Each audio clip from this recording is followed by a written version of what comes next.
بسم الله الرحمن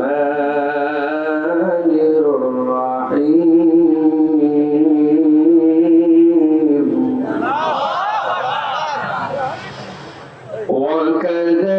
وكذلك أوحينا إليك روحا من أمرنا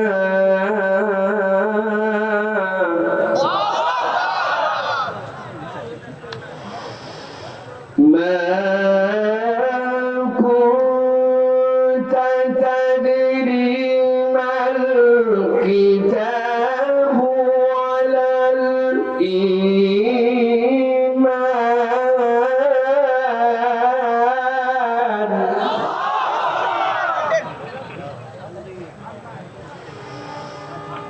ولكن جعلناه نورا نهدي به من نشاء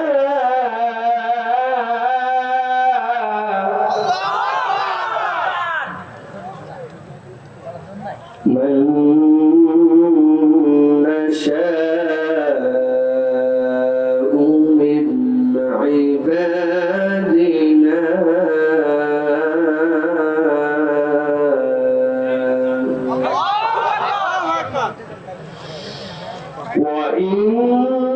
وإنك لتهدي إلى صراط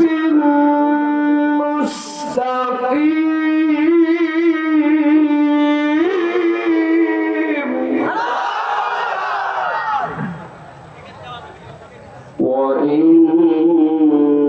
وإنك لتهدي إلى صراط مستقيم وقال الله سبحانه وتعالى آمرا ومخبرا للمؤمنين والمؤمنات إلى يوم القيامة إن الله وملائكته يصلون على النبي يا أيها الذين آمنوا صلوا عليه وسلموا تسليما اللهم صل على محمد وعلى آل محمد كما صليت على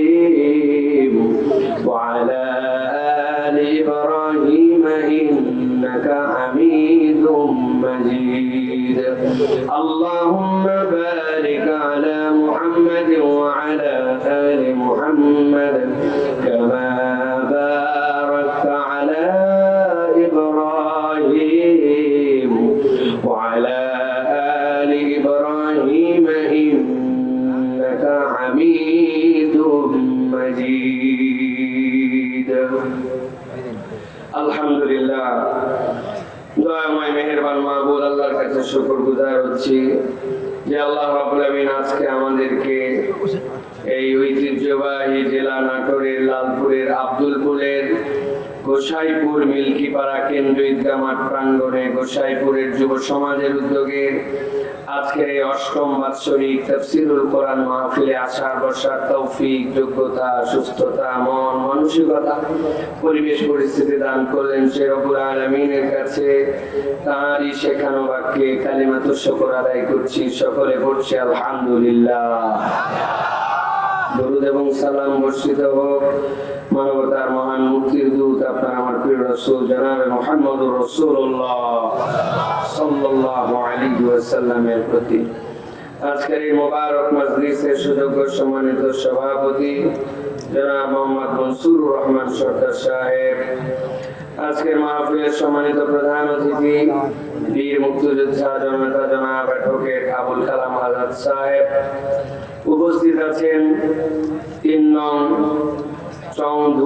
ধুপইল union পরিষদের সুযোগ্য chairman জনাব রেজাউল করিম সাহেব, সাবেক চেয়ারম্যান জনাব মোহাম্মদ আবু আল বেলাল, জনাবি সদস্য ওয়াসিম আকরাম কিছুক্ষণ পূর্বে আপনাদের কাছে কথা বলেছেন হযরত মাওলানা জিলুর রহমান আনসারী, হযরতুল আল্লাহ পীরজাদা হাবিবুল্লাহ কাউসার বিন হায়দারি, মঞ্চ ভূমিষ্ঠ আছেন বিভিন্ন পর্যায়ের গণ্যমান্য ব্যক্তিবর্গ, আমার রক্তের বন্ধনের সাথে যারা আবদ্ধ এরকম আত্মীয় স্বজনও আমাদের সাথে এখানে উপস্থিত আছেন স্টেজে।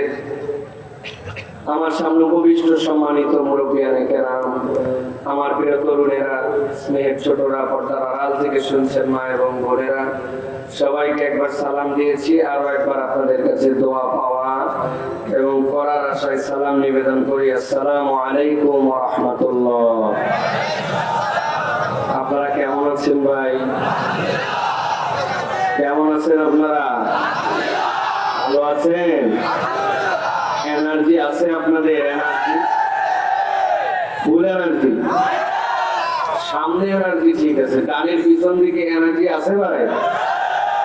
খাওয়া দাওয়া করে আসছেন না না খেয়ে?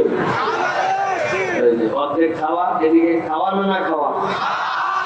না খাওয়া, খাওয়া না খাওয়া। প্রিয় ভাইরা, অনেকেই বলে না যে কুরআনুল কারীম জীবন্ত মুআজিজা। তা আপনারা জীবন্ত মুআজিজা সারা জীবন শুনছেন কিন্তু মুআজিজা দেখেন নাই। আমি হাতে কলমে মুআজিজা দেখাই মানুষকে, যে আপনারা যদি মুআজিজা দেখতে চান দুনিয়ায় কোরআনের মাহফিলে এসে দেখে যান। এই কোরআনের মাহফিলে মানুষজন খেয়ে না খেয়ে এই জায়গায় এসে হাজির হয়। পৃথিবীর আর একটাও মজলিস নাই যেই জায়গাতে মানুষ পেট ফাঁকা করে অন্য কিছু শোনার জন্য আসে, ঠিক না? আমি ঠিক বললেও ঠিক, না বললেও। মাঝে মাঝে আমরা বিভিন্ন সমাবেশ দেখতে পাই, পাই না ভাই? কেমনে সমাবেশ করে, যারা করে ওনাদের কাছে খবর নিয়ে গেছে। আগের থেকে শাড়ি দেওয়া লাগে, গেঞ্জি দেওয়া লাগে, মাথার ক্যাপ দেওয়া লাগে, পকেট মানি দেওয়া লাগে, বিরিয়ানির প্যাকেট দেওয়া লাগে, বাস ভাড়া করা লাগে। তারপরেও যাওয়ার পরে কর্মী খুঁজে পাওয়া যায় না, ঠিক না? একমাত্র ব্যতিক্রম মাহফিল কোরআনের মাহফিল, যেখানে টাকা পয়সা দেওয়া লাগে না, উল্টা নিজেদের টাকা দিয়ে মাহফিলকে সফল করে দেয়। এটাই জীবন্ত কোরআনের মুজিজা, ঠিক না? এটা কোরআনুল কারীম। আরো উদাহরণ দেই, আপনাদেরকে বাড়ি থেকেও দাওয়াত দিছে যে বাবা আমার বাড়িতে আপনি একটু আইসেন, দাওয়াত দিছে, আপনি সুন্দর করে তার বাড়িতে জামা কাপড় ফ্রেশ করে পরে চলে গেছেন। যে ওনার বাড়িতে সোফা আছে, ওনার বাড়িতে খাট আছে, ওনার বাড়িতে চেয়ার আছে, কোনো কিছুতে বসতে না দিয়ে আপনাকে একটা সারের কাগজ, আপনাকে একটা সিমেন্টের বস্তা, ত্রিপল পেরে বলছে আপনি এখানে বসুন। আপনি কি বলবেন? আরে ব্যাকল, আমি তোমার থেকে গরিব হতে পারি, অর্থনৈতিক অবস্থা খারাপ হতে পারে, তাই বলে তুই করে আমারে দাওয়াত দিয়ে নিয়ে এসে তোর বাড়িতে খেরের উপরে সারের বস্তার উপরে বসাচ্ছিস, এত বড় অপমান। বাড়ির থেকে আসার পর বাড়িতে এসে বলবো আমি ভুল করে একবার গেছিলাম, যে আমার বেটা, তার বেটা, তার বেটা, নাতি পর্যন্ত ওসিয়ত করলাম জীবনে কোনোদিন সোনার প্লেটে খাওয়ালেও ওই বাড়িতে যাবি না, ঠিক না? যারা ঠিক বললেন তারা বুঝেন নাই কেন এই কথা বলছি। কোরআনের মাহফিলে নতুন জামা কাপড় ফ্রেশ, এরপরে আসলেন, একবার বিবেচনাও করলো না ময়লা আছে নাকি, বসা যাবে নাকি যাবে না, আমার স্ট্যাটাস কত, ম্যাডাম কি, বেতন কি, পজিশন কি, কিচ্ছু দেখে নাই। আসছে চুপ করে মাটিতে বসে গেছে, নিজের পরিষ্কার কাপড় ময়লা করে নিয়ে গেছে। অন্য কোন জায়গায় এটা সম্ভব নয়, কোরআনের খাতিরে সম্ভব, ঠিক না? ওই ময়দান এইগুলা থেকে দেখার শেখার অনেক কিছু আছে। এই কয়টা লোককে কন্ট্রোল করার জন্য অন্তত 50টা আনসার, 200টা পুলিশ, সুযোগ থাকলে কিছু মিডিয়ার, নিজেদের স্বেচ্ছাসেবক, এরপরে বাঁশি ফুকাও, থামো, বসো, ওঠো, কোদো, শোনে না কথা। ভুল বললাম? এটা আমি কাউকে খোঁচা দেওয়ার জন্য বলছি না, খোঁচানো আমার স্বভাব না, কিন্তু দিমাগটা একটু খুলে দেওয়ার জন্য বলছি। এটাই কোরআনের বাস্তবতা, ঠিক না? এর কথা কত লোক? 5,000। আলহামদুলিল্লাহ, আল্লাহ রাব্বুল আলামিন আরো অনেক লোকের সামনে বলান, বেশিও বলান, কমও বলান। এই যে আপনাদের সিরাজগঞ্জে আমার শরীর খারাপ হয়ে গেছে, আমার গলা ভেঙে গেছে, গলা বসে গেছে, শরীর চলতেছে না, কত দোয়া করছে আল্লাহর কাছে, আল্লাহ এটা আমার মামা নানা এই সব আত্মীয় স্বজনের মাহফিল, এই জায়গায় যদি আমি কথা না বলতে পারি তাহলে আমার নিজেরই কষ্ট। আল্লাহর কাছে সারা দিন দোয়া করছি, এই কথা বলতে শুরু করছে আপনাদের কাছে। এই মাহফিল ছিল আপনাদের এইদিকে সিরাজগঞ্জ, জামালপুরে, লক্ষ্মী লোক কারণ 30,000 40,000 লোকের প্যান্ডেল করছে, লোক থামাতে ঠেকাতে বসাতে আমার দান খারাপ। প্রিয় ভাইয়েরা, এই যে মানুষ আসতেছেন কোরআন শোনার জন্য, এটা অন্য কিচ্ছু নয় ভাই, এটা হচ্ছে কোরআনুল কারীমের জীবন্ত মুআজিজা। আল্লাহ এই কোরআনের মহব্বত বান্দাদের হৃদয়ে দিয়েছেন বলেই আসে, ঠিক না ভাই? তাহলে প্রিয় ভাইয়েরা, এনার্জি আছে তো আপনাদের? আছে তো? হ্যাঁ, ইনশাআল্লাহ। তাহলে আমরা কিছু কথা বলবো প্রিয় ভাইয়েরা। এই যে কোরআন শুনতে আসলেন আপনারা, লাভ আছে না নাই? কথা বলতে হবে, লাভ আছে? কম না বেশি? এই যে লাভটা আছে, এটা কি আমরা যে বললাম বেশি আছে, এটা কি বুঝে না না বুঝে? আমরা বুঝি না বেশিরভাগ, আবেগে হুজুর যেদিকে হই আমি সেদিকে হই, ঠিক না ভাই? এটা বুঝতে হবে প্রিয় ভাই। আমি আলোচনার আগে 3টা আয়াতে কারিমা আপনাদের কাছে বলবো আগে, যে আয়াতে কারিমার আলোকে আমাদের কাছে পরিষ্কার হবে যে আল্লাহ রাব্বুল আলামিন আপনাকে আমাকে কি নিয়ামতটা দিয়েছেন, যেই নিয়ামতের তুলনা আর কিছু দিয়ে হবে না। আল্লাহ রাব্বুল আলামিন বলছেন, দুনিয়ার মানুষ ভালো করে বোঝো, সেই কোরআন শোনার জন্য আসলে, যেই কোরআনের কাছে তোমরা আসলে, আমি আল্লাহ তোমাদেরকে বলছি, কুল্লা ইনজিতামাআতিল ইনসু ওয়াল জিন্নু আলা আন ইয়াতু বিমিসলি হাযাল কুরআন লা ইয়াতুনা বিমিসলিহি ওয়ালাউ কানা বা'দুহুম লিবা'দিন যাহিরা। আল্লাহ রাব্বুল আলামিন বলেন, দুনিয়ার মানুষ, আমি রাব্বুল আলামিন তোমাদেরকে বলছি, ও দুনিয়ার মানুষ শুনে নাও, কুল্লা ইনজিতামাআতিল জিন্নু ওয়াল ইনস, দুনিয়ার সব জিন সব মানুষ যদি এক জায়গায় হয়ে যায় আর যদি সিদ্ধান্ত নেয় এই কোরআনের মতো একটা কোরআন, এই কোরআনের সূরার মতো একটা সূরা, অথবা এই কোরআনের একটা আয়াতের মতো আয়াত আনবে, আল্লাহ বলছেন আমি চ্যালেঞ্জ দিলাম, জিনেরা যদি স্বরূপে বেরিয়ে আসে আর মানুষের সাথে মুসাফা করে বলে আমি জিন, আর ও বলতেছে আমি মানুষ, আল্লাহ বলছেন বা'দুকুম লিবা'দিন যাহিরা, প্রকাশ্য ঘোষণা দিয়েও যদি সহযোগিতা ডিক্লার দেয়, আল্লাহ চ্যালেঞ্জ দিলেন কিয়ামত পর্যন্ত কোরআনের মতো কোনো কিছু আনা যাবে না, ঠিক না? এই আয়াতে কারিমা কতবার শুনি আমরা, কিন্তু মাথার মধ্যে ধারণা করি আমরা বোধহয় কোরআন যেরকম ইন্না আতাইনাকাল কাউসার ফাসাল্লি লিরাব্বিকা ওয়ানহার, মনে হয় কোরআনের মধ্যে কোনো আয়াত আনা যাবে না, এরকম সুন্দর করে বাক্য বিন্যাস আনা যাবে না, এটা তো আনা যাবেই না, যাবে না। সাথে সাথে ইমানদার বিশ্বাস করে কিয়ামত পর্যন্ত কোরআনের মধ্যে যা বিধিবিধান আছে, কোরআনের মতো একটা বিধিবিধান কিয়ামত পর্যন্ত কারো দ্বারা বানানো সম্ভব নয়। আল্লাহ রাব্বুল আলামিন বলছেন, ও দুনিয়ার মানুষ, কেবল এইটুকুই চ্যালেঞ্জ নয়, তুমি যে কোরআন শোনার জন্য আসলে, তুমি যে কোরআন বোঝার জন্য আসলে, আমি রাব্বুল আলামিন তোমাদের কাছে আরো একটা জিনিস জানায় রাখি। আল্লাহ বলছেন, ইন্না নাহনু নাযালনা যিকরা ওয়া ইন্না লাহু লাহাফিজুন। আল্লাহ বলছেন যে কোরআন তোমাকে আজকে দিলাম মুহাম্মদ সাল্লাল্লাহু আলাইহি ওয়াসাল্লামের উপরে, কিয়ামত পর্যন্ত এমন দিন আসবে যেই দিন কিয়ামতের জন্য পশ্চিম আকাশে সূর্য উঠবে, আল্লাহ বলছেন ওই দিন পর্যন্ত কোরআনের কেউ এক চুলো ক্ষতি করতে পারবে না। যেই আল্লাহ নাজিল করেছেন সংরক্ষণ করার দায়িত্ব ওই আল্লাহর, ঠিক না? সুইডেনে কোরআনে আগুন লাগাইছে, আমরা শুনছি কিনা? প্রতিবাদ আমরা করব, বক্তব্য আমরা দেব, সাথে সাথে এটাও বলে দিতে চাই, ও দুনিয়ার মানুষ ভালো করে জেনে নাও, দুনিয়া থেকে যদি এরকম হয়, দুনিয়াতে একটা কিতাব নাই, একটা কালি নাই, দুনিয়ার সবকিছু পুড়িয়ে দেওয়া হয়েছে, দুনিয়ার সব কোরআন পুড়ে গেছে, কিন্তু তারপরেও যতদিন কিয়ামত পর্যন্ত কিয়ামত হবে না, দুনিয়ার বুকে হাজার হাজার লক্ষ লক্ষ কোটি কোটি কোরআনওয়ালা সিনা টু সিনায় কোরআনকে সংরক্ষণ করবে। অতএব কোরআন পুড়াইবে, ও কোরআন পুড়াই না, ও তার ভাগ্যকেই পুড়ায়। কোরআন পুড়াই যে মনে করছিল নিভাই ফেলবে, ও বোঝে নাই রাজশাহীর লোক যেটা বোঝে এইটুকু আর বোঝ নাই।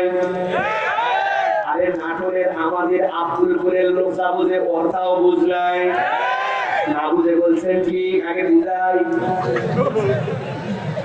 আপনার এলাকায় মাটির চুলা আছে ভাই? 2 চুলা 3 চুলা হয় কিনা? আগুন লাগাইছে মহিলা, চুলা গল গল করে জ্বলছে, একটাতে ডাল দিছে, একটাতে ভাত দিছে, আর একটাতে গরুর জন্য পানি তুলে রাখছে। ভুল বললাম? চিন্তা করতে হুজুর আমি লোক, আমি আরে হুজুর ঢাকার হুজুর না, আমার বাড়ি তো নওগাঁ, তারার বাড়ি আদম দিকে আমি তো দেখছি, আমার বড় পাড়া এরকম করে করে। মাগরিবের আযান হয়ে গেছে, রান্না বাড়ি সব শেষ, এখন চুলা তো নিভানো লাগবে, চুলা যেই না নিভাতে যাবে এমন সময় থেকে ওয়াক্ত চলে যাচ্ছে। এখন বাড়ির যে মহিলা, উনি চিন্তা করছে মাগরিবের নামাজ তো জরুরি, তাড়াতাড়ি করে মাগরিবের নামাজে যাবে, কিন্তু চুলা তো নিভানো লাগবে, চুলা না নিভাতে মুশকিল, আগুন ছড়াই পড়তে পারে। ছোট্ট একটা মেয়ে আছে, 10, 11, 12 বছর বয়স, ডাক দিছে ও মা এদিকে আয়, আসছে চুলাকে নিভাতে পারবি? বলছে কোনো ব্যাপারই না মা, প্রত্যেকদিন তুমি কেমনে আগুন নিভাও আমি দেখছি না, যাও তুমি চলে যাও, আমি চুলা নিভাচ্ছি। ছোট বাচ্চা কাচ্চা কিন্তু হুকুমার ফুড ফরমাইশ শোনার জন্য ওস্তাদ, ঠিক না? বড় হলে মুখে যায়, কিন্তু ছোটবেলায় খুব শোনে। আমার 3 মেয়ে, বড় মুশকিলে আছে আমি ভাই। আর মেয়ে নিয়ে মুশকিলে না, মুশকিল ভিন্ন জায়গায়। বাড়ি থেকে যে দরজা থেকে ডাক দিয়েছে, দরজাটা খোলো, 3 জন একসাথে দৌড় দিয়েছে, কিন্তু 3 জন তো একসাথে আসতে পারে নাই, একজন খুলছে, বাকি 2 জন হও, উপায় নাই, আবার বাইরে যাও, আবার ডাকো, আরেকজনকে খোলাও, আবার বাইরে যাও, আবার ডাকো, আরেকজন, 3 বার ঢোকো। ঝামেলা বুঝছেন আপনি? কথা শোনার জন্য অস্থির এই বয়সের বাচ্চা। মা বলছে চুলা নিভাতে পারবি কিনা? বলে হ্যাঁ পারবো মা, তুমি নামাজ পড়তে চলে যাও। এখন চুলা তো আগুন, চুলা নিভাবে কেমনে? ও দেখছে মা চুলা ধরানোর আগে একটা কুপি বাতি, লম্বু বাতি, কেরোসিন বাতি, ওইটাতে আগে ম্যাচ দিয়ে আগুন লাগায়। আগুন লাগানোর পরে কুপি বাতিটা জ্বলায়, ওখান থেকে আস্তে করে পাটকাঠি দিয়ে শিনট দিয়ে আগুন নিয়ে চুলায় দেয়। দিতে দিতে যেই না চুলা জ্বলে ওঠে, তখন তো কুপি কেরোসিনের ওইটা তো নষ্ট করে লাভ নাই, কুপি নিভাই কিভাবে? মা দেখছে কুপি নিভাই হাত দিয়ে এরকম করে, অথবা না নিলে মুখ দিয়ে দিয়ে কুপি নিভাই দেয়। কথা বলেন? মেয়ে চিন্তা করছে আমার মায়ের থেকে আগুন নিভানো শিখে নিছে আমি, এখন চুলার ভিতরে দগদগা আগুন নিভাতে চাইছে। মা বলছে ঠিক আছে নিভা। মা নামাজ পড়তে চলে গেছে, উনি কুপি বাতির উপর কিয়াস করে চুলার আগুন নিভানোর জন্য প্রথমে খানিকক্ষণ হাত দিয়ে করছে। দেখে না আগুন একটু একটু বাড়ে, খানিকক্ষণ করে চিন্তা করছে না এইভাবে হবে না, ফু দেওয়া লাগবে। সাথে একটা ফুকনি ছিল, ফুকনি নিয়ে চুলার মুখের মধ্যে নিয়ে বুঝে থাকলে বলেন আব্দুলপুরের মুসলমান, দগদগে আগুন গনগনে কয়লা, ওইটাতে যদি মুখে ফু দেয় আগুন কি নিভবে নাকি বাড়বে? আমার আল্লাহ বলেন ইউরিদুনা লিইউতফিউ নূরাল্লাহি বিআফওয়াহিহিম ওয়াল্লাহু মুতিম্মু নূরিহি ওয়ালাউ কারিহাল কাফিরুন।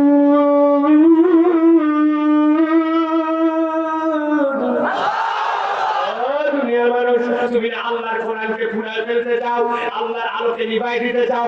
আল্লাহ বলেন আল্লাহ আরো কারো নির্ভরশীল নয়, ওই আল্লাহ জ্বলাইছেন আলো, আল্লাহ ছাড়া আল্লাহর আলো নিভানোর শক্তি কারো নাই।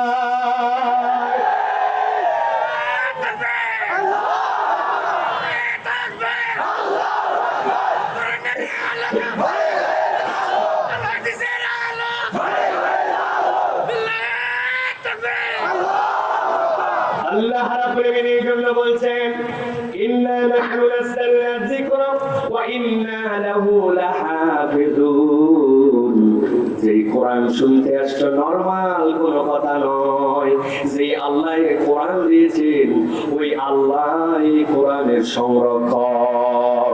অতএব কেউ যদি একবার কোরআনওয়ালা হয়ে যায়, যে আল্লাহ কোরআনের সংরক্ষক, যে কোরআনওয়ালা হবে তার সংরক্ষক আল্লাহ।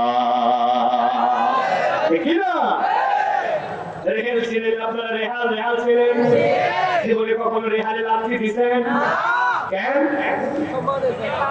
রূপা দিয়ে তৈরি না, সোনা দিয়া।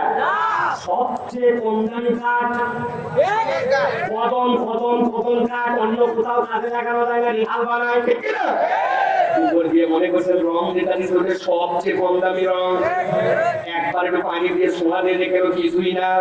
কিন্তু রেহালের মর্যাদা আপনার আমার কাছে কেবল কোরআন রাখার কারণে একবার যদি পাও লেগে যায় আমি চুমু দিয়ে দেই, তাহলে সাধারণ কদম কাঠের রেহাল যদি কোরআনের সাথে লাগার কারণে এত মর্যাদা পায়, আল্লাহ বলছেন কোরআন দিলাম তোমার জন্য, একবার হৃদয়ে ধারণ করে দেখো মুমিন, কোরআনের বিধান মেনে দেখো মুমিন, কোরআনকে মহব্বত করে দেখো মুমিন, আমি আল্লাহ কোরআনকে যেরকম সংরক্ষণ করি কোরআনওয়ালাদেরকেও সংরক্ষণ করার দায়িত্ব আল্লাহ।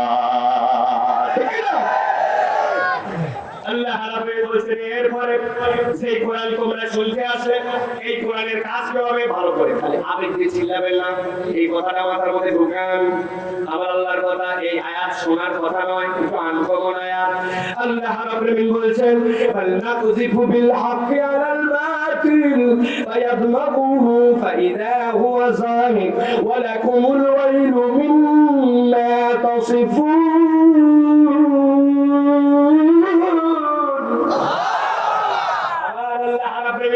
দুনিয়ার মানুষ একবার বুদ্ধি খাটায় ভালো করে আয়াতটা বুঝে নাও। আল্লাহ বলছেন বাল নাকুযিবু বিল হাক্কি আলাল বাতিল, এই কোরআনের কাজ কি জানো নাকি? এই কোরআন হচ্ছে হক, হক মানে হচ্ছে কোরআন, হক মানে ইসলাম। তাফসীরে তাবারির ভিতরে আছে হক মানে হচ্ছে আল্লাহর পক্ষ থেকে দেওয়া দ্বীন। আল্লাহ বলছেন বাল নাকুযিবু আলাল হাক্কি, আল্লাহ রাব্বুল আলামিন বলছেন এই হক দ্বারা রাব্বুল আলামিন আঘাত করবেন, হক দ্বারা পরিবর্তন করবেন। কিসে পরিবর্তন করবেন? বাল নাকুযিবু বিল হাক্কি আলাল বাতিল, যত বাতিল, যত ইসলাম বিরোধিতা, যত কোরআনের বিমুখতা, যত জাহালত, ইসলাম এসে সবগুলোর উপরে শত্রু হিসাবে ইসলাম এসে তার প্রতি প্রভাব বিস্তার করবে, তার প্রতি আক্রমণ করবে। আল্লাহ বলছেন এমন আক্রমণ এইটা, এমন প্রতিরোধ এইটা, এমন পরিবর্তন এইটা। আল্লাহ বলছেন ফায়াদমাগুহু ফাইযা হুয়া যাহিক, বাতিলকে ইসলাম চূর্ণ বিচূর্ণ করে দিবে, অবস্থা এমন হবে যে বাতিল নিশ্চিহ্ন হয়ে যাবে। সুবহানাল্লাহ। আপনাদের আত্মীয় করে দুই ছেলে মারামারি লাগাইছে, লাগানোর পরে একজন আরেকজনের হাতের মধ্যে বাড়ি দিয়েছে, বাড়ি দিয়েছে, হাত দিয়েছে ভাঙ্গে, নিয়ে চলে গেছে নাটোর সদর হাসপাতালে। নাটোর সদর হাসপাতালে নিয়ে যাওয়ার পরে ওই হাত প্লাস্টার করছে, করার পরে বলছে অন্তত একদিন এখানে। আপনার কথা বুঝতে পারতেছেন ভাই? শোনেন, যে যেভাবে আছেন ওইভাবে শোনেন, বাস দাঁড়ায় থাকতে মন চাই দাঁড়ায় থাকেন, বসার জায়গা আছে বসবেন, বাস, কোনো কথা নাই, যার যে অবস্থায় আছেন কোনো চুপচাপ। হাতের মধ্যে হাত বাঁধছে, হাত বাঁধানোর প্লাস্টার। রাত্রিবেলা যখন একটু ব্যথাটা কমছে ওষুধ দেওয়ার পরে শুয়ে শুয়ে ভাবতেছে একবার এবার খালি আব্দুল করে ফেরত দেয়া, যে বেটা আমার হাত ভাঙছি, আল্লাহ বাঁচালে আমার একটা ভাঙছি, তোর দুইটা ভাঙবো। চিন্তা করতে পারে কিনা? লাগাইছে দুইজন, লাগানোর পরে পা ভেঙে গেছে, নাটোর হাসপাতাল ফের পঙ্গুতে নিয়ে চলে যাও। পঙ্গু হাসপাতালে গেছে, যাওয়ার পরে প্লাস্টারে খাওয়ায় নাই, 10টা ইট দিয়ে ঝোলানি দিয়েছে সামনের দিকে, যাই কিনা? রাত্রেবেলা ঝুলে আছে ফ্যান, ওই আছে কাজ, বুক টান হয়ে স্নান চলে কিনা চলে, একটু ব্যথা কমার পরে ভাবছে ব্যথা পাটা ঠিক হোক, একবার আব্দুলপুর রিটার্ন যায়, আমার ভাঙছে এক ঠ্যাং, তোর 2 ঠ্যাং, তোর বাপের 2 ঠ্যাং, তোর ভাইয়ের 2 ঠ্যাং, 6 ঠ্যাং যদি না ভাই আমি মরদ না, আছে কিনা? কিন্তু জিজ্ঞাসা করি, হাত ভাঙলে এই কথা বললো, পা ভাঙলে এই কথা বললো, মাইকটা যদি ব্রেনে দেওয়া যায়, এমন দেওয়া দিচ্ছেন কেন নাই, ঘুমায় চলে গেছে, ওর হাত পার খবর নেওয়ার তখন কি আর কোনো চিন্তা আসবে? ব্রেন কাজ করে ওই কি চিন্তা করবে? আল্লাহ রাব্বুল আলামিন বলছেন ফায়াদমাগু ফাইদাহু আযাহির। মুফাসসিররা ব্যাখ্যা করছেন ইয়াদমাগু আল্লাহ এই শব্দ কেন ব্যবহার করলেন? এইটা মানে হচ্ছে ব্রেনের ব্রেন যদি পরিবর্তন হয় জাতির ভাগ্য পরিবর্তন হবে, আর ব্রেন পরিবর্তন না হলে জাতির ভাগ্য বিলম্বিত হবে। না বুঝে বলছেন ঠিক? আপনাদের এলাকায় মসজিদ আছে, হঠাৎ করে খবর পাইছেন আসরের নামাজের মধ্যে একজন জুতা চোর ধরা পড়ছে। সেই বেটা চায়ের দোকানে ছিল, ও চিন্তা করছে বেটা আমাদের মসজিদ থেকে জুতা চুরি, চল গণধোলায় শরীর হয়ে আছে, শুধু মারার জন্য গেছে। হয় কিনা এরকম? দেখে আল্লাহ জুতা চুরি করলি করে ভালোটা কর, তো বিজনেস সেটেলের মার্কেটে 100 টাকাও। আব্দুলপুর বাজারের মধ্যে একদিনে পকেট মার ধরা পড়ছে, লোকজন ধরছে, ধরে রেখে 200 টাকা। কয় টাকা? ঘুমাই গেছেন? কয় টাকা? 200 টাকা। 200 টাকা চোর ধরা পড়ছে। ওর খ্যাতি গোষ্ঠীর বংশের কেউ না, কিন্তু চিন্তা করছে শীতের দিন গা গরম করার এটাই শুধু চল একটু মাইলে আসি। আছে কিনা? এবার উত্তর দিবেন বুঝে থাকলে। যেই চোরটা চুরি করলো জুতা, আর যেই চোরটা চুরি করলো পকেটে 200 টাকা, এইগুলা কি সমাজের বিশাল শিক্ষিত, বিশাল সম্মানিত, বিশাল অবস্থানের মানুষ? শিক্ষা দীক্ষা নাই, মূর্খ সুরূপ মানুষ, অভাব অনটন আছে, নেশাতে দেখায়, এই টাইপের লোকে ঠিক না? এবার উত্তর দেন। এই লোকের জন্য আপনি কত মায়ের, কত আন্দাম, কত চিন্তা, কিন্তু ব্যাংকে টাকা রাখছিলেন, ব্যাংকে ওনার টাকা নাই, দেশের রিজার্ভ নাই, অমুক নাই, তমুক নাই, নানান কিছু চুরি হয়ে যায়। রাস্তা যেটা বানানোর জন্য আসছিল, সেই রাস্তায় দেওয়া লাগবে পাথর, ওইটাই দিয়েছে খোয়া, সেই জায়গায় দেওয়া লাগবে বিটুমিন, ওই জায়গায় দিয়েছে কেরোসিন, সেই রাস্তা করা লাগবে শুকনাকালে, ওটা বানাইছে বর্ষাকালে, সেই জায়গায় দেওয়া লাগবে রড, ওই জায়গায় দিয়েছে।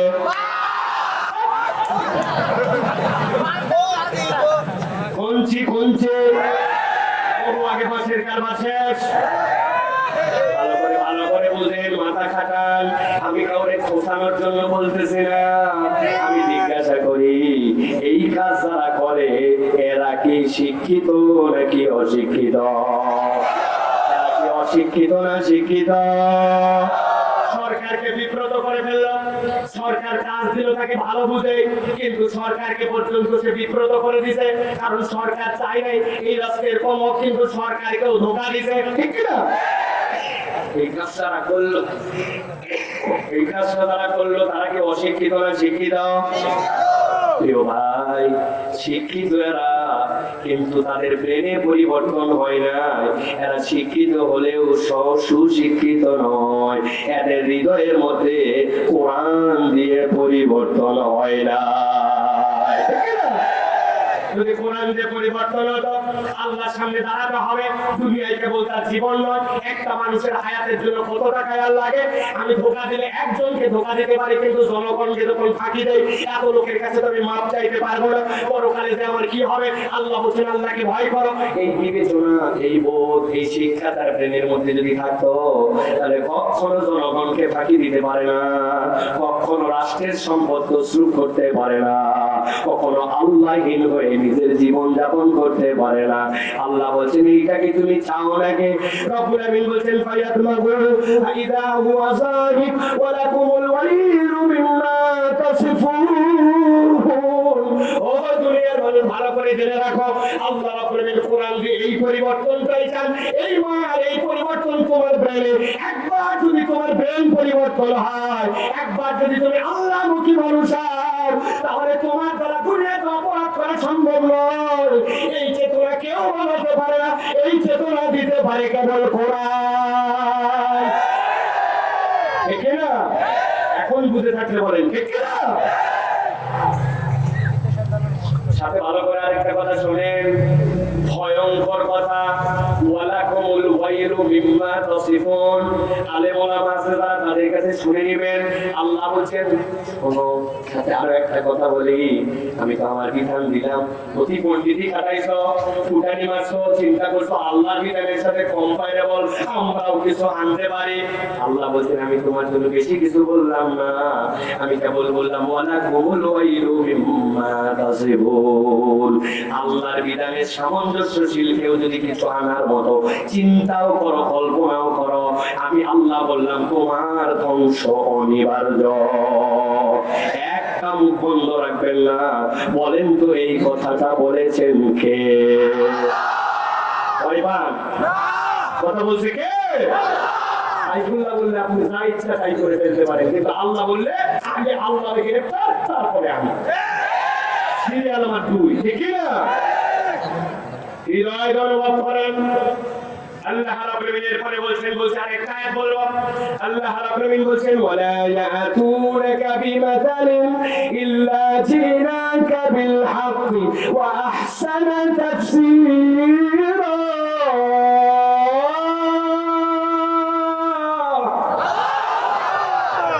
আল্লাহ বলছেন ও দুনিয়ার মানুষ, আমি আল্লাহ তোমারে বুঝাই।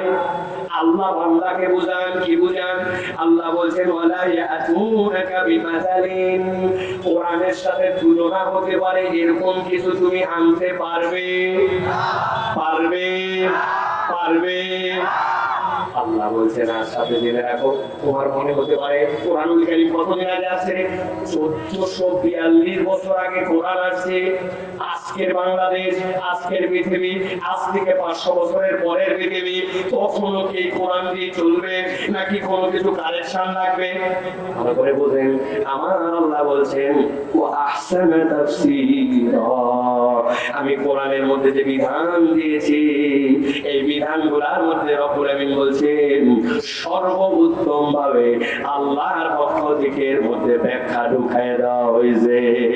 দুনিয়া যত আগাবে কোরআনকে ততই মনে হবে আধুনিক থেকে আধুনিক। ঠিক না? প্রিয় ভাইরা, একটা উদাহরণ দিই, দেখেন আপনাদের কাছে একদম চকচকা পরিষ্কার হবে। এই আব্দুলপুরে করোনা হয়েছিল, আমাদের এখানে থানারি আছেন, আপনি কতদিন পড়তেন? 2 বছর, তার মানে করোনার কাছাকাছি সময়। করোনা কি এদিকে ছিল? করোনার সময় আমাদের বাচ্চাদেরকে শিখাইছে, আগে আমরা ছোটবেলায় পড়ছি ইস্তে হ্যান্ড মানে মুরগি, হঠাৎ করে আমাদেরকে শিখালো ইস্তে নতুন কিছু শিখতে হবে, এই ইস্তে শিখতে হবে হ্যান্ড ওয়াশ। কি ওয়াশ? কয় সেকেন্ড? কয় ভাবে? 6 ভাবে। এইভাবে এইভাবে এইভাবে এইভাবে 6 ভাবে গলা দাও, ঠিক না? এক লোক করোনা থেকে বাঁচার জন্য যেহেতু আমাদেরকে এই সিদ্ধান্ত দেওয়া হয়েছে, একটা আমাদের পরিষ্কার পরিচ্ছন্নতার অভিযান, সুন্দর করে 6 ভাবে হাত 20 সেকেন্ড 2 সেকেন্ড ধোয়ার পরে হঠাৎ করে তার কপাল চুলকাইছে। আমাদের স্বাভাবিক না, ও এর কপাল চুলকাইছে। চুলকানোর পরে মনে হচ্ছে কি আমি তো হাত ধোয়ার আগে একবার কপাল চুলকাইছিলাম, এখন যে আবার চুলকালাম তাহলে হাতে তো আবার জীবাণু লাগলো, উপায় কি? আবার হাত ধোয়া, আমার হাত দিচ্ছে। তুই এটি নিয়ত করছিস কোথাও হাত দিব না। বাঙালি যদি একবার চিন্তা করে কোথাও চুল খাবো না, গোটা শরীর চুল খায়। ভাই ঠিক না ভাই? স্যার একবার হাতটা ভাঙছে, রাস্তাটা ভিজে, ও জানে ঝাঁটার খিল ঢুকায় চুল খাওয়া লাগে, ঠিক না ভাই? আমারও চিন্তা করছে কোনো জায়গায় আমি আর চুল খাবো না, কিন্তু অনেক সম্পর্ক সহ্য করতে না পারে হাতের এই জায়গায় মনের ভুলে হাত চলে গেছে, চুলকায় ফেলছে। চুলকায় চিন্তা করছে এটাও তো আমি ওই হাত ধোয়ার আগে একবার চুলকাইছিলাম, তাহলে তো জীবাণু এখানেও আছে, আবার তো হাতে লেগে গেছে। উপায় হাত ধুতেই থাকো সবার স্লো নাকি? প্রিয় ভাইরা, এই হচ্ছে দুনিয়ার ধোয়া। আর আল্লাহ বলছেন 1450 বছর আগে রাসূল আপনি আপনার উম্মতকে বলেন তারা ধুবে তো ধুবে, তবে পদ্ধতিটা আমি শিখাই দেব। প্রথমে এই 2 হাতের কনুই পর্যন্ত ধুবে।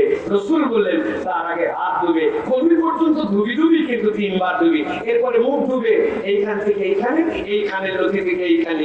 আল্লাহ নবী সাল্লাল্লাহু আলাইহি ওয়াসাল্লাম বলেন ধুবি তো ধুবি ভালো করে দেওয়ার জন্য নবীজি বললেন 3 বার ধুবে। এরপরে রাসূলুল্লাহ সাল্লাল্লাহু আলাইহি ওয়াসাল্লাম বলেন মাথাটা মোছা করবে, এই ধোয়া শেষ। আপনার সব ধোয়ালো কিন্তু আসল জায়গায় ধোকা দিল। দুনিয়ার মানুষ যা থুতু ফেলে, যা ময়লা ফেলে, যা নোংরা ফেলে, এগুলো মানুষের হাতে জানা লাগে, তার থেকে বেশি পায়ে লাগে। আপনার পায়ে লোকের কফ, লোকের শিকার, লোকের থুতু, লোকের ময়লা, দেশের সব, আপনার কেউ পা ধোয় নাই। আপনি চলে গেছেন ঘরে, এরপরে আপনার বেড মাখাইছেন, চাদর মাখাইছেন, লেপের তলে ঢুকছেন, সেখানে গেছেন আপনি খালি ময়লা আর ময়লা। আল্লাহ বলছেন পাটা ধরে 3 বার গোড়ালি সহ ভালো করে বুঝেন। আল্লাহ বলছেন ও আহসানা তাফসীরা, তুমি আল্লাহ শিখাইছো 2020 সালে, আর আমি আল্লাহ 1450 বছর আগে দিয়েছি। আমার বিধানের থেকে উত্তম করে তোমাকে কোনো বিধান কেউ দিতে পারে না, ঠিক না? সেই কোরআন শোনার জন্য আমরা এখানে আসছি। এবার মাথা খাটায় থাকলে বলেন কোরআন শুনলে লাভ আছে না? কম না বেশি? বুঝে না বুঝে? বুঝে, কেবল একটু বুঝ হয়েছে। এরকম বুঝের উদাহরণ আমি আরো 2 ঘন্টা টানা দিতে পারি। সব বুঝ একদিন দিলে হবে নাকি? ডোজ অল্প অল্প করে দিতে হবে, ঠিক না? তবে তার মানে আবার অনেকেই মনে করছে এখানে তারা বসে আছে হুজুর তো ওয়াজ শুরু করে দিয়েছে, তাই না ভাই? ওয়াজ শুরু হয় না এখনো, কেমন আইবার না সামনে ওয়াজ দিছে না, তারা কেউ এদিকে না আসতে পারে।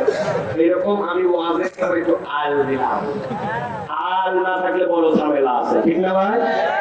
আপনি অপরের জমি, আপনার জমি 1 বিঘা, কিন্তু আল কাটে 4 আঙ্গুল আগাইছে কি জিতলাম রে, ওই বুঝে নাই ওই পুরা জমির খাজনা কারির জমির মানে সবাই 4 আঙ্গুল আল ফেলে যে 2-3টা গোছ লাগাইছিল ও কয়টাই হারাম, ঠিক না?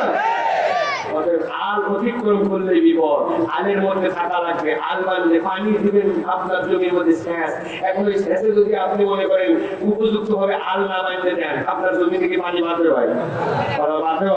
বাঁধবে না। এই জন্য আল ইম্পর্টেন্ট। এই জন্য আমি বললাম যে কোরআন শুনতে আসছেন, এটার যে দাম আছে, এটা শুনলে যে লাভ আছে, এইটা হৃদয় আগে অনুভব করেন। এই তৃপ্তি সাকিনা হৃদয়ের মধ্যে না আসলে কোরআন আমাদের হৃদয়ের মধ্যে বসবে না, ঠিক না? তাহলে আমরা কিছু কথা কোরআনুল কারীম থেকে শুনতে চাই, আমরা কিছু কথা কোরআন থেকে বলতে চাই। আছেন তো আপনারা? আছেন না ভাই আপনারা?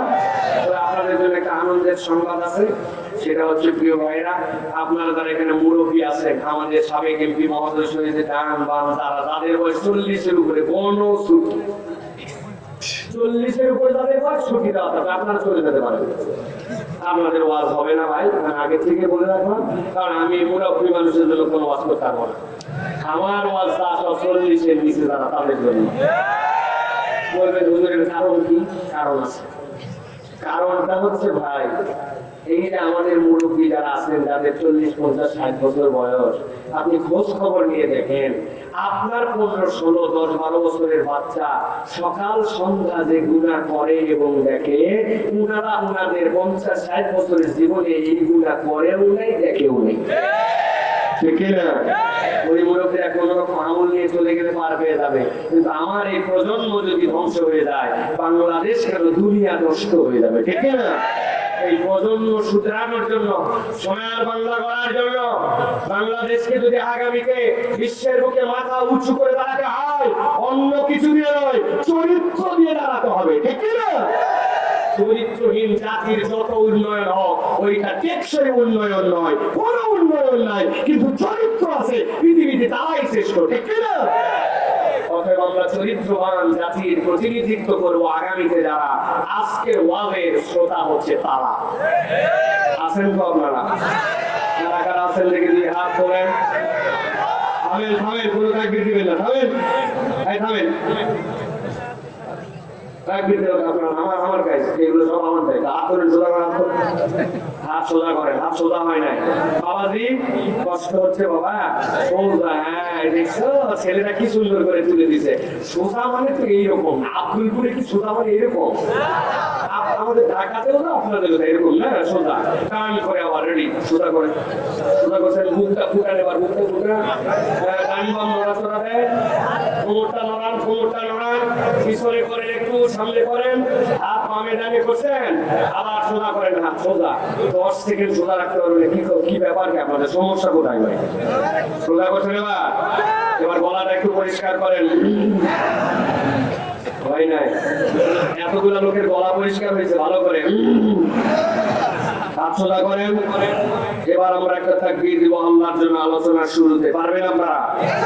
যারা পারবেন তারা বলেন আল্লাহুম্মা আমিন। পিছনে চাচা দাঁড়ায় আছে, চাচা আপনি দিবেন না তাকবীর? সাদা শার্ট, আমি চকচকা দেখতে পাচ্ছি আপনাকে, মাথায় টুপি নাই, চাচা হাত তোলেন। হ্যাঁ, মনে করছে আমার চোখ নাই না, ওই ফাঁক দিয়ে দেখে ফেলছি আমি। হাত তোলেন, সোজা করেন, করছেন এবার? পারবেন তো তাকবীর দিতে? যারা পারবেন তারা বলেন আল্লাহুম্মা আমিন। বলা থাকলেই কি গেলেই কি আজকে আছেন তো আপনারা? থাকতে আবার এরকম করে বুক বরাবর নেন, এই বরাবর লিল্লাহি তাকবীর বললে আপনারা আল্লাহু আকবার বলে উপর দিকে ছুড়ে দিবেন। পারবেন না ইনশাআল্লাহ? সামনে দিকে জানি দিবেন না ভাই, দিবেন কিন্তু উপর দিকে। আমরা পিটি প্যারেডের সময় সামনে দিকে অনেক সময় দিয়েছি, খালি স্যার বলছে 1 নম্বর জন্য পিটির জন্য রেডি, সার্ভিসে থাকতাম, ওইটা অ্যাঙ্গেলের মধ্যে আছে, এখানে এটা করা যাবে না, উপর দিকে দিতে হবে। রাজি তো সবাই? দেখি এবার একটা তাকবীর দিব আমরা ইনশাআল্লাহ আল্লাহর জন্য। রেডি সবাই না?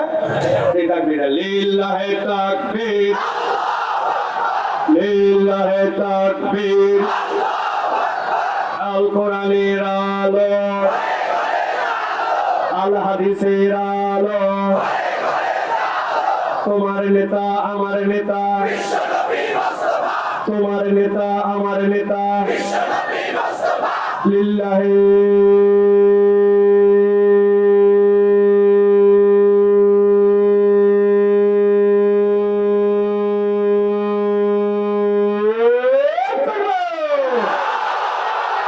আলহামদুলিল্লাহ। শয়তান আছে আর আপাতত আত্রায়ের দিকে দৌড়, তাও কি পিছন দিয়ে হাওয়া মারতে মারতে। আমার কথা নয়, নবীজির কথা, ঠিক না? সুতরাং আল্লাহু আকবারের তাকবীর শোনার পরে যাদের খারাপ লাগে বুঝবেন এরাও শয়তানের ভাই, ঠিক না? আল্লাহু আকবারের তাকবীর কোনো ব্যক্তিগত স্লোগান নয়, দলীয় স্লোগান নয়, পার্টির স্লোগান নয়। আল্লাহু আকবারের স্লোগান ইমানদারের স্লোগান, ইমানদারের হৃদয়ে যতদিন পর্যন্ত কোরআনের রক্ত, ইমানের রক্ত বহমান থাকবে, কিয়ামত পর্যন্ত বাংলার জমিনে আল্লাহু আকবারের স্লোগান চলতেই থাকবে, চলতেই থাকবে, চলতেই থাকবে।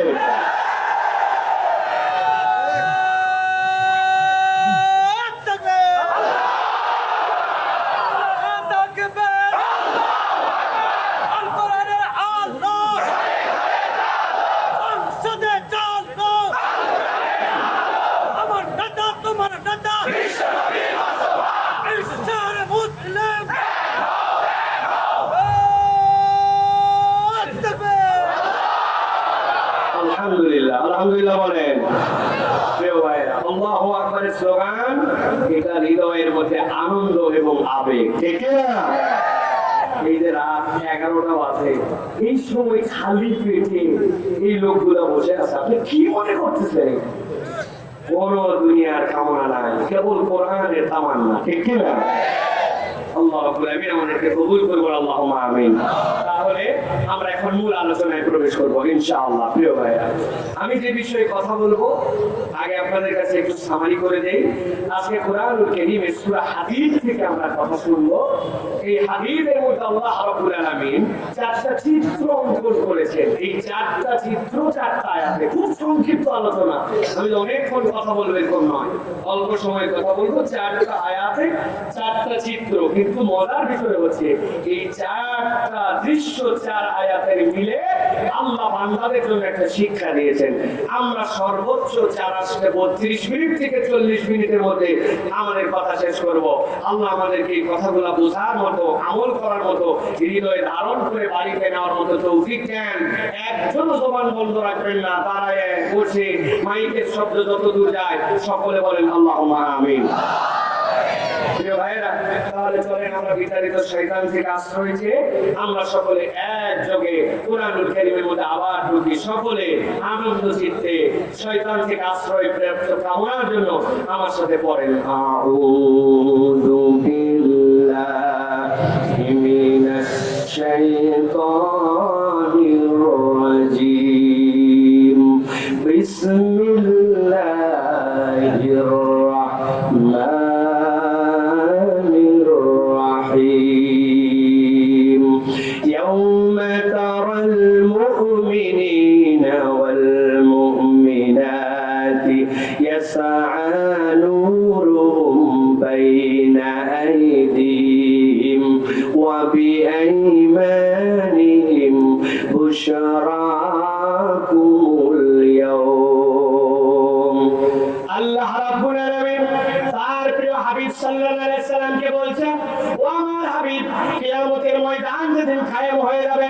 তাহলে কিয়ামতের ময়দানে রব্বুল আমিন আপনাকে এমন একটা মাকামে বসাবে, যেই মাকামের মর্যাদা আল্লাহ আর কাউকে দিবেন না।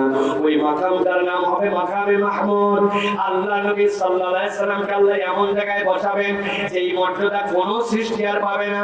মাকামে মাহমুদের বৈশিষ্ট্য হবে আল্লাহ নবী যখন সেখানে বসবেন, সেখান থেকে আল্লাহ নবী পুরা হাসরের ময়দানটা আল্লাহ রাব্বুল আলামিন দেখার ব্যবস্থা করে দিবেন।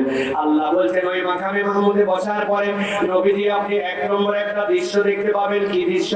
আল্লাহ বলছেন ইয়াউমা তারাল মুমিনিনা ওয়াল মুমিনাত, আপনি ঈমানদার নারী এবং ঈমানদার পুরুষ যারা, আপনি সব ঈমানদার পুরুষ আর নারীদেরকে দেখবেন। ইয়াসানুরুহুম বাইনা আইদিহিম ওয়া বিআইমানিহিম, তাদের ডান থেকে আর তাদের সামনে থেকে আল্লাহ রাব্বুল আলামিন একটা আলোর ব্যবস্থা করে দিবেন। এমন আলো যে আলোটা এক প্রান্ত থেকে আরেক প্রান্ত পর্যন্ত আলোকিত করে ফেলবে। আল্লাহ বলছেন আপনি যেই না দেখবেন তাদেরকে আলো দেওয়া হয়েছে, একদল ফেরেশতা তাদের কাছে চলে আসবে, আসার পরে বলতে শুরু করবে, ও আলোওয়ালারা, ওই বান্দার পুরুষ আর নারী, আমার আল্লাহ তোমাদের কাছে পাঠিয়েছেন তিনটা কথা বলার জন্য। কি কথা? বুশরাকুমুল ইয়াউম, আজকে তোমাদের জন্য শুভ সংবাদ। কি শুভ সংবাদ? জান্নাতুন তাজরি মিন তাহতিহাল আনহার, আল্লাহ তোমাদের জন্য একটা জান্নাতের কথা বলেছেন, যেই জান্নাতের পাদদেশ দিয়ে অসংখ্য নহরমালা প্রবাহিত। আর বান্দারা জেনে রাখো, আল্লাহ আরো জানাতে বলেছেন খালিদিনা ফিহা, একবার যদি ওই জান্নাতে তুমি প্রবেশ করো আর কখনোই জান্নাত থেকে তোমাকে বের করা হবে না। আল্লাহ সাথে সাথে তোমাদের ব্যাপারে সার্টিফিকেট দিতে বলেছেন, যালিকা হুয়াল ফাউজুল আযীম, যাদের জন্য ডান থেকে আর সামনে থেকে আলো আর আল্লাহর পক্ষ থেকে নিয়ামতের ঘোষণা আসবে।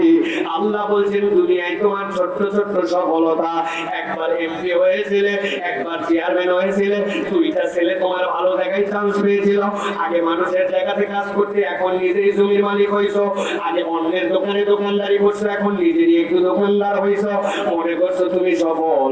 আল্লাহ বলছেন এইগুলাই একটাও চূড়ান্ত সফলতা নয়। কিয়ামতের দিনে যদি সামনে থেকে আর ডান থেকে আলো পাও, জান্নাতে যাওয়ার ঘোষণা পাও, এখানে ঢুকলে আর বের করা হবে না, এই বর্ণনা পেয়ে যাও। আল্লাহ বলছেন যালিকা হুয়াল ফাউজুল আযীম, আমি আল্লাহ জানালাম এই গুণওয়ালা এই যোগ্যতাওয়ালারা, রাসূল আপনি জানায় দেন এরাই হচ্ছে ওই দিন চূড়ান্ত সফল। এক নম্বর আয়াতের কালিমা শেষ, দৃশ্যটা মাথার মধ্যে ঢুকায় নেন। ঈমানদার পুরুষ আর ঈমানদার নারী, তাদের সামনে থেকে ডান থেকে আলো, ফেরেশতারা জান্নাতের ঘোষণা দিল, জান্নাতে ঢুকলে বের হবে না, জান্নাতের পায়ের নিচে অসংখ্য নহর। আল্লাহ বলেন যালিকা হুয়াল ফাউজুল আযীম, এই হচ্ছে এক নম্বর দল। আল্লাহ বলেন একটা চিত্র মাথার মধ্যে রাখো, রাসূলকে বলছেন রাসূল এবার চলেন দুই নম্বর দল। দুই নম্বর চিত্রটা আপনাকে একটু জানাই। আল্লাহ নবীর বোঝা আছে কারিমা আসলো, যেই ময়দানে ঈমানদারদের আলো, যেই ময়দানে ঈমানদার নারীদের আলো, জান্নাতে যাওয়ার ঘোষণা। আল্লাহ বলছেন ওই ময়দানে রাসূল দেখবেন কিছুক্ষণের মধ্যে আরো দুইটা দল এসে হাজির। আল্লাহ রাব্বুল আলামিন আয়াতে কারিমা নাযিল করলেন। আল্লাহ রাব্বুল আলামিন বলেন ইয়াউমা ইয়াকুলুল মুনাফিকুনা ওয়াল মুনাফিকাতু লিল্লাযীনা আমানু انظুরুনা নাকতাবিস মিন নূরিকুম কিলা ইরজিউ ওয়ারাআকুম ফালতামিসু নূরা।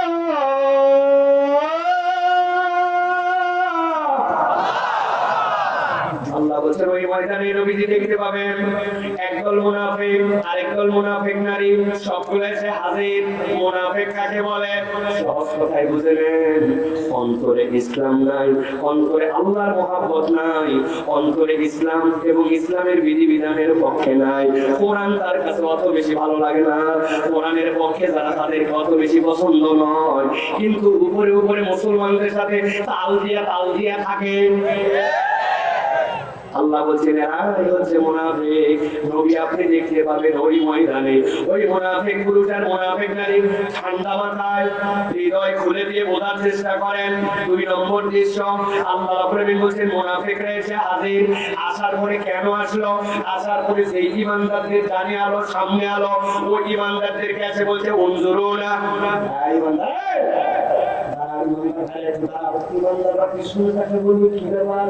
আমাদেরকে দাঁড়াতে বলতেছে, মানে বুঝলাম না তো, আমাদেরকে আল্লাহ ডানে আলো, সামনে আলো, জান্নাতের দিকে পাঠাইছে না, তোমরা বলতেছো উনজুরুনা। কি ব্যাপার? ঈমানদারেরা, আজকে তোমাদের আলো আর আলো, কিন্তু এই আলোর একটা অনন্য বৈশিষ্ট্য, এই আলো তো দিয়ে অন্য কেউ দেখতে পায় না, যার আলো দিয়ে সেই পথ চলে। এখন এই ময়দান থেকে যদি তোমরা চলে যাও, অন্ধকার বিভীষিকাময় হয়ে যাবে। এই জন্য তোমাদেরকে বলছি উনজুরুনা, ওই ঈমানদারেরা একটু দাঁড়াও। কেন দাঁড়াবো? বলে নাকতা বিসমিন নূরিকুম, তোমাদের আলো থেকে আমরা অল্প একটুখানি আলো নিব। কতটুকু আলো নিবে? বলে কতটুকু আলো নিবে? অল্প একটু আলো। কেন বললাম এই কথা? কুরআনুল কারীম আল্লাহ বলেন নাকতাবি দেখতে পাস মানে কি? আপনি একটা মোমবাতি জ্বালাইছেন, জ্বালানোর পরে আপনার কাছে ম্যাচ ছিল, মোমবাতিটা জ্বালিয়ে ফেলেছেন। হঠাৎ করে আপনার বন্ধু আসছে, বলে দোস্ত কারেন্ট চলে গেছে, আমার কাছে ম্যাচও নাই, তোর মোমের থেকে আমাকে একটু আমার মোমটা একটু ধরাই দে তো। আর আমার মোমের থেকে মোম ধরাবি না, যদি আমার মোমের থেকে মোম ধরা চলে আমার মোমের আলো কমে যাবে। কি ভাই, কমবে? মনের থেকে মন ধরালে মন কমবে। আল্লাহ বলছেন তারা বলবে, ও ঈমানদারেরা, উনজুরুনা নাকতাবিস মিন নূরিকুম, একটু অপেক্ষা করো, আমরা তোমাদের আলো থেকে অল্প একটু কেবল আলো নিব। কেননা তোমরা চলে গেলে এই ময়দানে আলো আর থাকবে না। এই কথা বলার সাথে সাথে ঈমানদারেরা মুনাফিকদেরকে উত্তর দিবে, ইরজিউ ওয়ারাআকুম ফালতামিসু নূরা, দুনিয়ায় চলে যাও, চলে যাও দুনিয়ায়।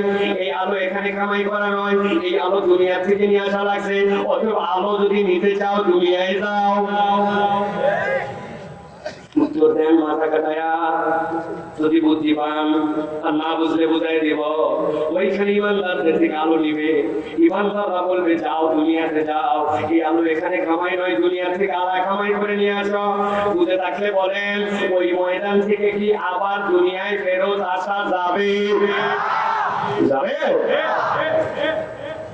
আর ঈমানদাররা বলছে এই আলো এই জায়গার নয়, এই আলো দুনিয়ায় কামাই করে নেওয়া। আমি মাঝে মাঝে উদাহরণ দেই, আমার মোবাইলে এই যে আলো জ্বলছে দেখতে পাইছেন, যাদের যাদের আলো নাই মোবাইলে, আমার থেকে আলো আছে, এখান থেকে ধরাই নিয়ে যান, হবে? প্রযুক্তি এসে যেতে পারে, আপনার আলো এখান থেকে ধরায় নিতে পারেন, কিন্তু বেসিক যে কথা বলতে চাই, এই আলোটা এখানে জ্বললেও এই আলোটা প্রকৃতার্থে এই মোবাইলের নয়। এখানে একটা কেবল আছে, কেবলের মাথায় একটা অ্যাডাপ্টার আছে, অ্যাডাপ্টারটা নিয়ে যেয়ে আপনি কারেন্টের সকেটের মধ্যে ঢুকাইছেন, সুইচ অন করে দিয়েছেন, ওই সুইচ দিয়ে কারেন্ট ছিল, ওইটার সকেট দিয়ে অ্যাডাপ্টার দিয়ে কেবল, এর মধ্যে একটা 5000 মিলিঅ্যাম্পিয়ারের ব্যাটারি আছে, ওইখানে এসে জড়ো হয়েছে, ওইটা থেকে আপনি আলো জ্বালান আর আলো বন্ধ করেন। যদিও মনে হয় মোবাইলে আলো দিচ্ছে, কিন্তু এই আলোর আসল উৎস হচ্ছে ওই বিদ্যুৎ, ঠিক না? ঈমানদাররা সাথে সাথে তাদেরকে বলবে, কিলা ইরজু ওয়ারাকুম ফালতামিসু নূরা, এই আলো এখানে কামাই করা নয়। অতএব মুনাফিকের দল যাও, দুনিয়া থেকে আলো নিয়ে আসো, দুনিয়ায় তো আর ফেরত আসা যাবে না, ঠিক না? দুইটাই আছে, ভালো করে বুঝেন। প্রথম দৃশ্য মনে রাখেন, ঈমানদারদের আলো মনে আছে তো? 2 নম্বরে ওই ময়দানে এসে ঈমানদারদেরকে মুনাফিকরা বলছে আলো দাও, আলো দাও। ঈমানদাররা বকা দিয়ে বলছে দুনিয়ায় যে আলো নিয়ে আসো। এবার 3 নম্বর দৃশ্য, 3 নম্বর আয়াত বলছে আলো দাও, আলো দাও, আলো দাও, একটু আলো দাও। আল্লাহ বলছেন সেই না বলছে দুনিয়ায় চলে যাও। ওরা তো জানে দুনিয়ায় যাওয়া যাবে না, দুনিয়ায় যাওয়ার কোনো চান্স নাই। অথচ যতই সারি মানুষ আর যতই বকারে, আমাদের কাছে দূরে চলে গেলে আমাদের আলো মিস। বান্দাদেরকে ডিস্টার্ব করছো, ভাই একটু দিলে, ভাই একটু আলো দিলে কি সমস্যা, কতগুলো ল্যাম্প পাবো কি আছে আমাদের যতই খেতান ও চাইতে যাবে না, আপনাকে অস্থির করে ফেলবে, ঠিক না? আসলে বাঁচা না, মুনাফিকরা বুঝে ফেলছে আজকে তো এখান থেকে চলে গেলে বিপদ। ওই যে ইমানদারদের খালি ভালো দেওয়ায় একটু দিলে কি হবে, পা করে ঠ্যাং করে। আল্লাহ বলছেন দুনিয়ার বুকে ছাড়া মুজরিম, দুনিয়ার বুকে যারা মুনাফিক আর দুনিয়ার বুকে যারা মুসলমান, আল্লাহর মুমিন বান্দা, আল্লাহ রাব্বুল মৌলিক নিয়ামত দিতে এই দুই দলকে কখনো আলাদা করেন নাই। আল্লাহ বলেন সূর্যের আলো এইটা আপনার জন্য যতটুকু, এইটা যে মুনাফিক তার জন্য ততটুকু, ঠিক না? নামাজ পড়ে 5 ওয়াক্ত সেও আবাদ করছে 1 বিঘা, আল্লাহ তাকেও দিতে 20 মণ, যেটা একদম নামাজ পড়ে না কাফের মুশরিক, আল্লাহ তাকেও দেয় 20 মণ, ঠিক না? কিন্তু আল্লাহ বলেন এটা দুনিয়ায় চললেও কিয়ামতের দিনে তার চলতে দেওয়া হবে না। যেই না মুনাফিক রে সেই বান্দাদেরকে বলে আলো দাও, আলো দাও, দৃষ্টান্ত থেকে আল্লাহ বলবেন এবার 3 নম্বর দৃশ্যটা বলে দাও। ফাদুরিবা বাইনাহুম বিসুরিল্লাহু বাতিনুহু ফিহির রাহমা ওয়া যাহিরুহু মিন কিবালিল আযাব।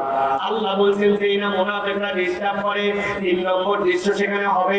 আল্লাহ ফেরেশতাদেরকে বলবেন একটা পর্দা ফেলে দাও, উপর থেকে নিচ পর্যন্ত একটা পর্দা পড়ে যাবে। পর্দার বৈশিষ্ট্য হচ্ছে এবার থেকে ওপার দেখা যায়, এবার থেকে ওপার শোনা যায়, কিন্তু ভিতরে যে ঈমানদার আছে ঈমানদারদের ভিতরে আরাম আর আরাম, বাইরে যে মুনাফিক আছে মুনাফিকদের জন্য কষ্ট আর কষ্ট। আল্লাহ বলছেন এই দৃশ্য যখন ঘটে যাবে, যখন ঈমানদাররা আরামে, পর্দা কেবল একটা ভেদও করা যায় না, পর্দার ভিতর থেকে ঈমানদারদের কাছে দরজাটা ঈমানদারদের দিকে খুলবো কিনা খুলবো ঈমানদারদের হাতে, কিন্তু বাইরের দিকের কষ্টের কারণে ওই হাসরের ময়দানে যত মুনাফিক আছে সব মুনাফিকের দল সাথে সাথে ঈমানদারদের সামনে পর্দা সামনে এসে লাইন দিয়ে দিবে। আল্লাহ বলছেন 3 নম্বর দৃশ্য শেষ। এবার 4 নম্বর আয়াতে আল্লাহ বলছেন একটা বিষয় ঘটবে, যত মুনাফিক ওই পর্দার সামনে আসবে, যত নারী যত বড় সবগুলা লাইন দিয়েছে, দেওয়ার পরে সেই ঈমানদারদের কাছে আলো চেয়েছিল, ঈমানদাররা আলো খেদাই দিয়েছিল, আলো না দিয়া একটু ডিস্টার্ব করার কারণে পর্দা পড়ে গিয়েছিল। সাথে সাথে ঈমানদারদের কাছে সে মুনাফিকেরা একটা কথা কেবল জিজ্ঞাসা করবে। আল্লাহ বলছেন কি কথা বলবে? নবী আপনি বলে দেন আপনার উম্মতের কাছে। আল্লাহ রাব্বুল ওহী নাযিল করলেন, ইউনাদুনাহুম আলাম নাকুম মাআকুম ক্বালু বালা। সবগুলা মুনাফিক আছে, আসার পরে সামনে দাঁড়াইছে, দাঁড়ানোর পরে ঈমানদারদের দিকে ফিরে বলতেছে ঈমানদারেরা তোমাদের আলোর কোনো অভাব নাই, আমরা একটু আলো চাইলাম আলো দিলে না, উল্টা বকা দিলে, একটু ডিস্টার্ব করলাম জন্য পর্দা দিয়ে দিলে, তোমাদের কাছে একটা কথা বলবো কেবল একটা উত্তর দাও, একটা। কি বলো? বলছে আলাম নাকুম মাকুম, আজকে আমাদের সাথে যেরকম ব্যবহার করতেছো একটা উত্তর দাও, আমরা আর তোমরা কি দুনিয়ায় একসাথেই ছিলাম না? আমাদেরকে কি তোমরা চিনতে পারতেছো না নাকি? এইরকম ব্যবহার করার কারণ কি একসাথেই কি আমরা ছিলাম না? ঈমানদাররা সাথে সাথে বলবে ক্বালু বালা, আমরা তো এইরকম নয় যে তোমাদেরকে না চিনেই তোমাদেরকে আলো দিচ্ছি না, বরং অবশ্যই আমরা তোমরা একসাথেই ছিলাম, কেবল তোমারে চিনি নাই। আমার আল্লাহ তোমারে, তোমার বাপরে, তোমার দাদারে, সকল কাজকে পর্যন্ত আল্লাহ চিনাইছে। অতএব আজকের দিনে না চিনে আলো দেওয়া নয়, বরং চিনেই আলো দিচ্ছি না। আল্লাহু আকবার। আল্লাহ রাব্বুল আলামিন এবার বলছেন, ভালো করে বোঝেন, ঈমানদাররা যখন বলবে ক্বালু বালা, চিনি তোমাদেরকে, তখন মুনাফিকদের কথা ধরন এরকম, চিনোই যেহেতু একটু আলো দিলে সমস্যা কোথায়? অসিন আলো করে না একটা কথা ছিল, চিন আলোকের সাথে এই ব্যবহার কেন? ঠিক না? আল্লাহ বলছেন এবার ফাইনাল কথা, যেই না মুনাফিকদের কথা ধরন যেমন হবে, ওই ময়দানের আলোওয়ালা ঈমানদারেরা সাথে সাথে মুনাফিকদেরকে তাদের এই ময়দানে যে আলো নাই, যেই আলো না থাকলে জান্নাতে যাওয়া যায় না, ওই আলো না পাওয়ার 4টা কারণ বলে দিবে। আলো হারাবার কারণ তাহলে কয়টা? কয়টা? ঘুমাই গেছেন? ঘুমানি তো? তারা জেগে আছেন, তারা হাতটা এরকম করে রেডি করেন, একটা লোক এখানে পাঁচ দিয়ে 4 আঙ্গুল এরকম করবে নিচের দিকে, নিচে উপরে না। আলো হারাবার কারণ কয়টা? সব হাত ওঠে নাই। আবার একবার, আলো হারাবার কারণ কয়টা? দেখেন তো কারা কারা তোলে নাই। হাত নামাই। এবার আলো হারাবার কারণ কয়টা? ভাই আপনার বলা লাগবে না? আপনারা সবার আগে একটু হবে। আলো হারাবার কারণ কয়টা? আপনারা বিরক্ত হচ্ছেন ভাই? আমি ইচ্ছা করে এরকম করাচ্ছি তো ভাই, কারণ এই কথাটা একটুখানি আমাদেরকে হৃদয়ের মধ্যে ধারণ করতে হবে, ঠিক না ভাই? আমরা তো অনেক ওয়াজ নসিহত শুনি। এই যে আপনার একটা উদাহরণ বিভিন্ন বক্তা দেয় না, দাদা নাকি 2 জন মিলে গেছে ওয়াজ শোনার জন্য। ওয়াজ শুনে এইবারে খাইবার হয়ে আসছে, আসার পরে দাদা দেখছে নাকি হাঁটু পর্যন্ত ভিজা। দাদা নাকি বলছে, হাঁটু ভিজলো কেমনে? হুজুর ওয়াজ করছিল, হাঁটুর উপর কাপড় তোলা জানি না, এর জন্য আমি কাপড় আস্তে আস্তে তুলতে তুলতে এই পর্যন্ত তোলার পরে দেখছি যে না হয় না, তো চিন্তা করি চা হয় হোক, ভিজলে ভিজুক, তো হাঁটুর উপর কাপড় তুলবেন, এই জন্য আমার কাপড় ভিজে গেছে। কিন্তু নাতি জিজ্ঞাসা করলো, দাদা তোমার যে কাপড় ভিজলো না তার কারণ কি? বলছি, ওরে বেকুবের বেকুব, 70 বছর এই খালি পার করে মাহফিল শুনি, জীবনে কোনো মাহফিল খালি পার করলাম না, আর তুই প্রথম দিনই নষ্ট করলি তুই সব। আমরা এই যে বহুকাল কথা শুনে যাচ্ছি, আমরা বাড়িতে কথা নিয়ে যাই না, কেননা এলোমেলো কথা শুনে ফেলি অনেক সময় আমরা, ঠিক না ভাই? এই জন্য আমি আপনাদের কাছে বলতে চাই যে এই কথাগুলি আমরা হৃদয়ে ধারণ করলে কিয়ামত এখনো হয় নাই, ওই ফায়সালার দিবস এখনো হয় নাই। আল্লাহ অগ্রিম জানায় রাখতেছেন, একটা বান্দাও যেন তার বিপদে না পড়ে, একটা বান্দাও যেন আলোহীন না হয়। এই জন্য আলো পাওয়ার জন্য আল্লাহ আগেই প্রশ্নপত্র ফাঁস করে দিয়েছেন। আলো হারাবার তার কারণ তাহলে কয়টা?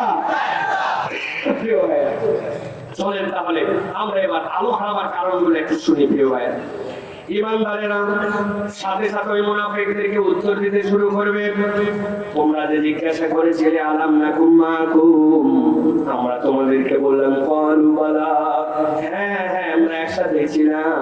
এবার ঈমানদাররা বলবে ওয়ালাকিন্নাকুম ফাতানতুম আনফুসাকুম ওয়া তারাব্বাসতুম ওয়া রাতাবতুম ওয়া গাররাতকুমুল আমানি হাত্তা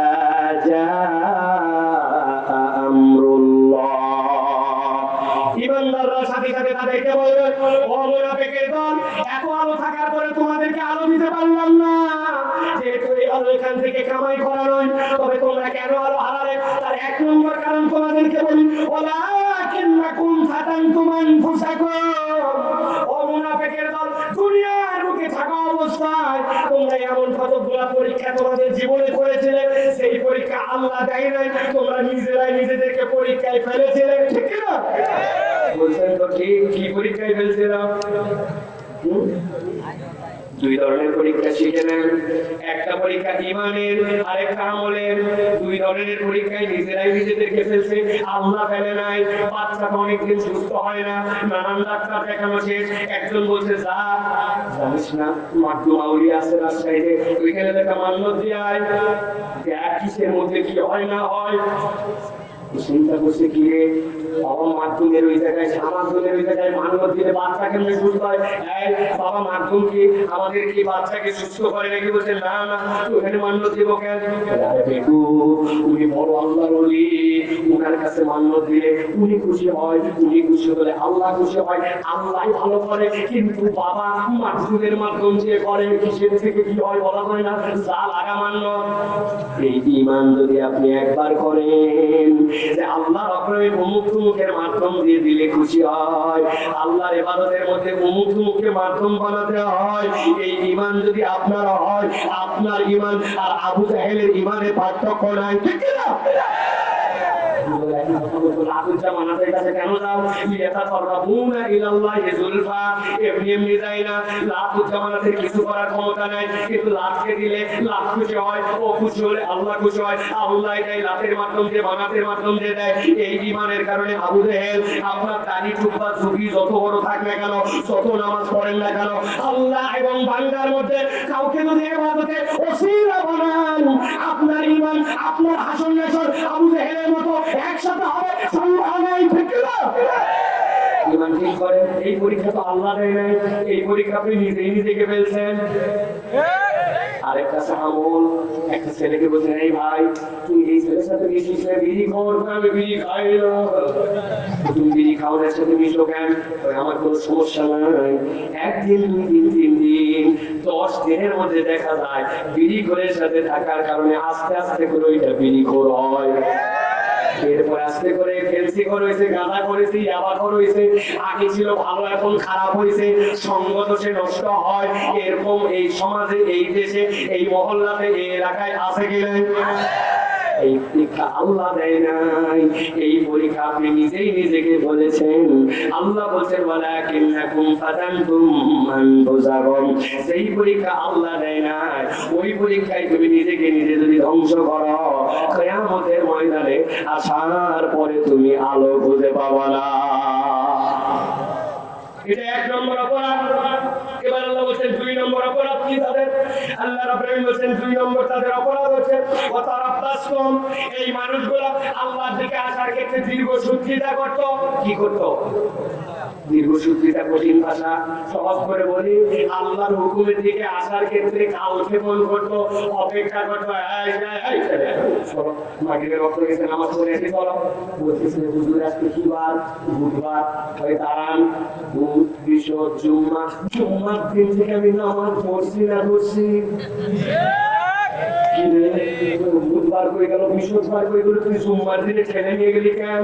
এরকম সোমবার দিনে খেলার কথা বলে বছর পার হয়ে যায়, তারপরেও 5 ওয়াক্ত নামাজ পড়ে না, আল্লাহর দিকে আসতে চায় না।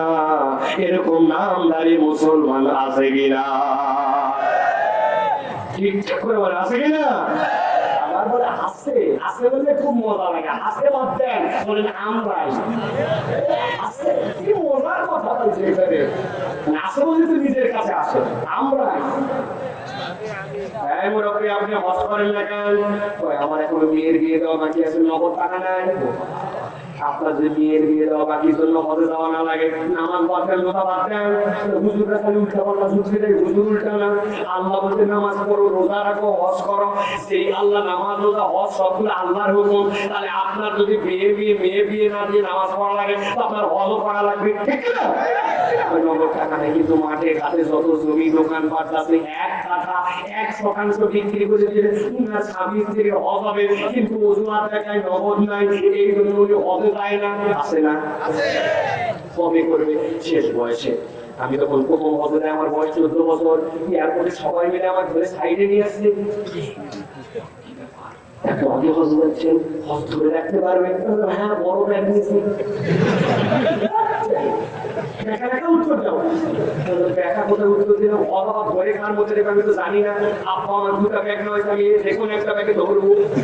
বলে এমন ছোট মানুষ, আসার কোনো কত গুণা কথা সব বাকি আছে, এতদিন হজ কেমনে ধরে রাখবি? ও আপনারা তো সব কমপ্লিট করছেন, তোমার সাথে কথা নেই, আল্লাহ ফায়সালা করে করুক। আমাদের অনেকেই এরকম আছে, বিভিন্ন কারণ অজুহাত দেখায় আল্লাহর দিকে আসে না, শুধু ঠেলে আর ঠেলে অপেক্ষা করার। এরকম মুসলমান আল্লাহ বলছেন এদেরকে কিয়ামতের দিনে আলোহীন করে দেওয়া হবে। খুব সাবধান হতে হবে ভাই। আল্লাহর হুকুম যেটা আপনি কেন খেলেন? রমজান মাস থেকে ভালো মানুষ হয়ে যাবো, বাকি যে 2 মাস আগে এটা কেমনে আপনি কি করলেন? আল্লাহর বিধান আপনি জানছেন, মানতে হবে তখন থেকে, ঠিক না? কিন্তু আমরা কি তাই করি? যদি তাই করি তাহলে আপনি তো জানেন সেই ছোটবেলা থেকে দাড়ি আল্লাহর নবী রাখছেন, সকল পয়গম্বর রাখছেন, সকল সাহাবায়ে কেরাম রাখছেন, তো আপনার দাড়ি এখন পর্যন্ত উঠলো না কেন মুখে? কি সমস্যা ভাই? কি সমস্যাটা কি আপনার? এই বিধান না জানলে কথা ছিল, কিন্তু জানেন তো আপনি। বলবেন আমি স্মার্ট লাগে। একবার যদি কেউ দাঁড়িয়ে রাখার পর আমি স্মার্ট শব্দ উচ্চারণ করে, মুফতি কেরাম আছেন, আলেম ওলামা আছেন, শুনে নেবেন, তার ঈমান চলে যেতে পারে, ঠিক না? আপনি আপনার নবীকে আমি স্মার্ট বলতেছেন, আপনি বুঝছেন কেস কোন দূর পর্যন্ত নিয়ে গেছেন? আপনি ব্যক্তিগত পারেন না, এটা আপনার সমস্যা। কিন্তু আপনি যদি বলেন এইটা রাখলে আপনাকে আমি স্মার্ট লাগে, তাহলে আপনার নবীকে আমি স্মার্ট বানাইছেন, বিপদ আছে, ঠিক না? সাবধান হতে হবে। আল্লাহ যখন বলছে শোনা শুরু করেন, এই প্র্যাকটিসটা করলে বিপদ আছে আপনার। তারা বাস্তব আল্লাহ বলছেন এটা আল্লাহর কথা, অপেক্ষা করায় না, আল্লাহর বিধানের দিকে ছুটে আসো। মাঝে মাঝে বলি প্রিয় ভাইয়েরা, রাগ করে বলি মাঝে মাঝে আমার যুবকদের জন্য, মুরব্বীদের জন্য, আমরা কিন্তু 40-এর মতো বরাদ দিচ্ছি, আগেই ধরে দেওয়া জাহাঙ্গীরের জন্য। এক মহিলা আমার 10,000 টাকা পাঠাচ্ছে, কত? আরো 40 দিবে, কত টোটাল? আব্দুলপুরের লোক অঙ্ক জানে না, টোটাল কত? দোয়া একটাই চাইছে, হুজুর আপনাদের দাড়ি দেখে এত ভালো লাগে, একটু দোয়া করবেন খাস করে আল্লাহ যেন আমার মুখে একটু দাড়ি উঠায়। আপনাদের সবাইকে দোয়া করুন, আল্লাহ তারা সবাই মিলে হাত তুলেছে, আল্লাহ আমার বোনের মুখে তুমি একটু দাঁড়িয়ে উঠায়। কাজ হবে, কাজ হবে। 50,000 টাকা দিয়ে সব লোক দোয়া করলেও সেই মহিলার মুখে দাঁড়িয়ে উঠে না। আপনি পুরুষ হয়ে আপনার মুখে দাঁড়িয়ে সাজিয়ে গেলেন, আপনার থেকে আর বললাম না কিছু, আর কিছু বলবো? রাখো না। জাহাঙ্গীরের জন্য এক মহিলা আমার 10,000 টাকা পাঠাচ্ছে, কত? আরো 40 দিবে, কত টোটাল? আব্দুলপুরের লোক অঙ্ক জানে না, টোটাল কত? দোয়া একটাই চাইছে, হুজুর আপনাদের দাড়ি দেখে এত ভালো লাগে, একটু দোয়া করবেন খাস করে আল্লাহ যেন আমার মুখে একটু দাড়ি উঠায়। আপনাদের সবাইকে দোয়া করুন, আল্লাহ তারা সবাই মিলে হাত তুলেছে, আল্লাহ আমার বোনের মুখে তুমি একটু দাঁড়িয়ে উঠায়। কাজ হবে, কাজ হবে। 50,000 টাকা দিয়ে সব লোক দোয়া করলেও সেই মহিলার মুখে দাঁড়িয়ে উঠে না। আপনি পুরুষ হয়ে আপনার মুখে দাঁড়িয়ে সাজিয়ে গেলেন, আপনার থেকে আর বললাম না কিছু, আর কিছু বলবো? রাখো যুবক, রাখো ভাই, দাড়িটা রেখে দাও ভাই, আল্লাহর জন্য রেখে দাও। তারা প্রশ্ন এখান থেকে তুমি বেরিয়ে যাবে, পারবে ইনশাআল্লাহ। না পারলে যত গুণে আমার হোক মুখ রাখ, অন্তত মহিলাদের সাথে মিল করিস না ভাই, প্রিয় ভাই, পারবেন ইনশাআল্লাহ। আরেকটা অপরাধ আমাদের সমাজে জানে না কে? সবাই জানে। আল্লাহ নবী বলছেন, মা আসফালা মিনাল কাওয়াইন ইজার ফিন্নার, তোমার টাকনুর নিচে যা জাহান্নামে যাবে তা। কে বলছেন এটা? কে বলছেন এই হুকুম? অবশ্য আব্দুলপুরের লোকের কোনো দোষ নাই, কেননা এই দিকে আল্লাহ দিলে কাপড় একা একাই বড় হয়, ও মা দুপুরেই দেয়, কিন্তু আজকে যদি বাইরে যায় অদোষ। মহিলারা বলে এমন ভালো শিখছে আলহামদুলিল্লাহ, ওনারা উপরে দেখা হয়েছে, তাই না ভাই? আমি কাউকে কষ্ট দেওয়ার জন্য, লজ্জা দেওয়ার জন্য বলছি না। আমার নবী যা বলছেন তুমি মেনে দেখো, ও আহসানা তাফসীরা, কোরআনের আলোচনা শুরুই করছে এটা দিয়ে, ওর মধ্যেই তোমার উপকার আছে, ঠিক কি না? আল্লাহর কাছে ছোট ছোট দোয়া করছো, আল্লাহ আমাকে চাকরির ব্যবস্থা করে দাও, আল্লাহ আমাকে রিজিকের ব্যবস্থা করে দাও, আমাকে আল্লাহ তুমি সম্মান দিয়ে দাও, আমার যা যা লাগবে তুমি দিয়ে দাও। কিন্তু আল্লাহর স্পষ্ট নিষেধাজ্ঞাগুলা তুমি নিজের জীবনের মধ্যে রেখে দোয়া করতেছো। তুমি যদি এমপি সাহেবের সামনে আসো, এমপি সাহেবের আসার পরে এমপি সাহেবের কাছে একটা কথা বলার প্রোটোকল আছে, একটা ভদ্রতা আছে, তার পক্ষে তুমি কাজ করছো কিনা, তার পক্ষে তুমি চেয়েছো কিনা, প্রত্যেক মানুষ মাত্রই চায়। এমপির সামনে আপনি আসছেন, একে তো কথা বলা যাবে না, এমপি সাহেব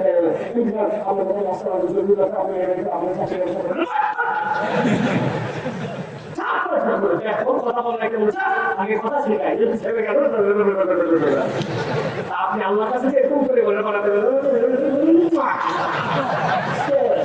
বুঝেন নাই এতক্ষণ না? আল্লাহ যে মানে নাই এখনো, তাই তুমি আপনি রাজাধিরাজ আল মালিক আল কুদ্দুস তার সাথে সাজদামি করতেছেন। আসসালামু আলাইকুম ওয়া রাহমাতুল্লাহ, আসসালামু আলাইকুম আল্লাহ।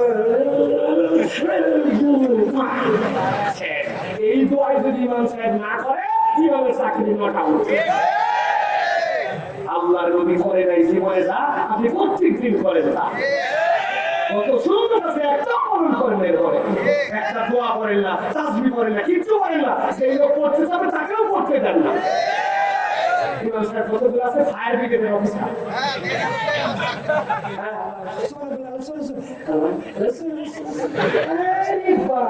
নবীজি দুই সিজদার মধ্যে বলে আল্লাহুম্মা ফিরলি ওয়ারহামনি ওয়াহদিনি ওয়াফিনি, ও নিজেও পড়ে না, মুসল্লিকেও পড়তে দেয় না। এত স্পিডের নামাজ বানাইছেন, বুঝতে পারছেন? ইমামকে শুধরাতে হবে, ইমামের নামাজ সুন্দর হলে মুসল্লির নামাজ সুন্দর হবে। মুশতাকুর নবী হুজুরের একটা কথা আমার খুব ভালো লাগে, ইমাম যদি ফরজ সুন্দর করে পড়ে, মুসল্লি তাহলে তার ফরজ সুন্দর করে পড়বে। ইমাম যদি নফল পড়ে, মুসল্লি তাহলে সুন্নত পড়বে। ইমাম যদি নফল ছেড়ে দেয়, মুসল্লি সুন্নত ছাড়বে। ইমাম সুন্নত পড়বে, মুসল্লি ফরজ হারা হবে, ঠিক কি না? আপনার যে মুসল্লি 3 বার করতে পারে, 5 বার, 7 বার, আপনার 7 বার পর্যন্ত বলা আছে, আপনি সিজদাটা 7 বার দেন। যে 9 বার করলো, যে 7 বার করতে যাবে তাকে মাহরুম করলেন না। এইরকম ইমামের চরিত্র। ইমাম হয়ে গেছে এখন রাজহাঁস। চলবে ভাই, এরকম চলবে? এক নম্বর সমস্যা তাহলে কি? আল্লাহর কাছে চাইতে পারলাম না, যেরকম করে আল্লাহ চাইতে বলছেন, চাওয়ার সৌন্দর্য হলো না। 2 নম্বর সমস্যা কি? প্রকাশ্য গাদ্দারি করে আল্লাহর কাছে যাচ্ছি। এমপি সাহেব জানে আপনি ভোটে তার বিরোধিতা করছেন, আপনি সহযোগিতা তো দূরের কথা, উল্টা আরো লোকজনকে বুঝাইছেন আমি না দেই তোমারটা তোমার, পরেও বুঝেছে তুই দিবি না, তুই ওর পক্ষে থাকবি না। তার মনটা কেমন হবে ভাই? এখন আল্লাহ বললো যে এইটা তোমার জন্য ফরজ, এইটা তোমাকে ত্যাগ করা লাগবে, এইটা করো, এইভাবে পোশাক করো, এইটা করো, সব আল্লাহ বললো। একটাও মানেন না, খালি বলছেন আল্লাহ আমার দিয়ে দাও, আল্লাহ তুমি আমার ভাঙ্গা সুরা আমার তকদিরে তুমি একবারে মজবুত বানায় দাও। এটা তো একটা প্রহস। প্রিয় ভাই, অতএব আমাদেরকে এখান থেকে বেরোতে হবে। তাহলে 2 নম্বর অপরাধ আল্লাহর হুকুম শুনছি যা তৎক্ষণাৎ দৌড় দিছে আল্লাহ থেকে, ঠিক না? কত মহিলা আছে মাহফিলে, মহিলা প্যান্ডেল আছে না? আছে না? 60 বছরের মহিলা জোর করে যদি বলে 5 লাখ টাকা দেবো, তাও তো বিয়ে করবে না। করবে না। অথচ ওনার হাত মোজা, পা মোজা, মুখ ঢাকা, পা ঢাকা, শরীর ঢাকা, সাথে একটা নিয়েছে 18 বছরের, ওর কোনোটাই ঢাকা নেই। আছে কিনা? আব্দুলপুরের লোক সে পর্দায় এত পিছায়া, এটা আমি মাহফিলে আসার পরেই বুঝছি। নিজের ভিতর জানি না পর্দা করবে, চিন্তা করছে হুজুর আল্লাহর ওলি কি করে, হুজুর ছিল কি পর্দা, হুজুরের মনের পর্দা যে পরিমাণ আল্লাহ পর্দা বলে বোঝায় এত সহজ নয়। হুজুরও মানুষ, ঠিক কিনা? 14 জনের বাইরে কেন যদি দেওয়া করতে পারবেন না? আপনার এক্সট্রা কাপড় দেওয়া লাগবে, আপনি হঠাৎ করে চলে আসবেন, কি ব্যাপার? কথা বাস্তব। ধর্ম নেই এখনই, মা পর্দা করছে 40 বিয়ের পরে, আমার বাচ্চার বয়স কে বলিয়া বিয়ে করাবো, সব ঠিক হয়ে যাবে ইনশাআল্লাহ।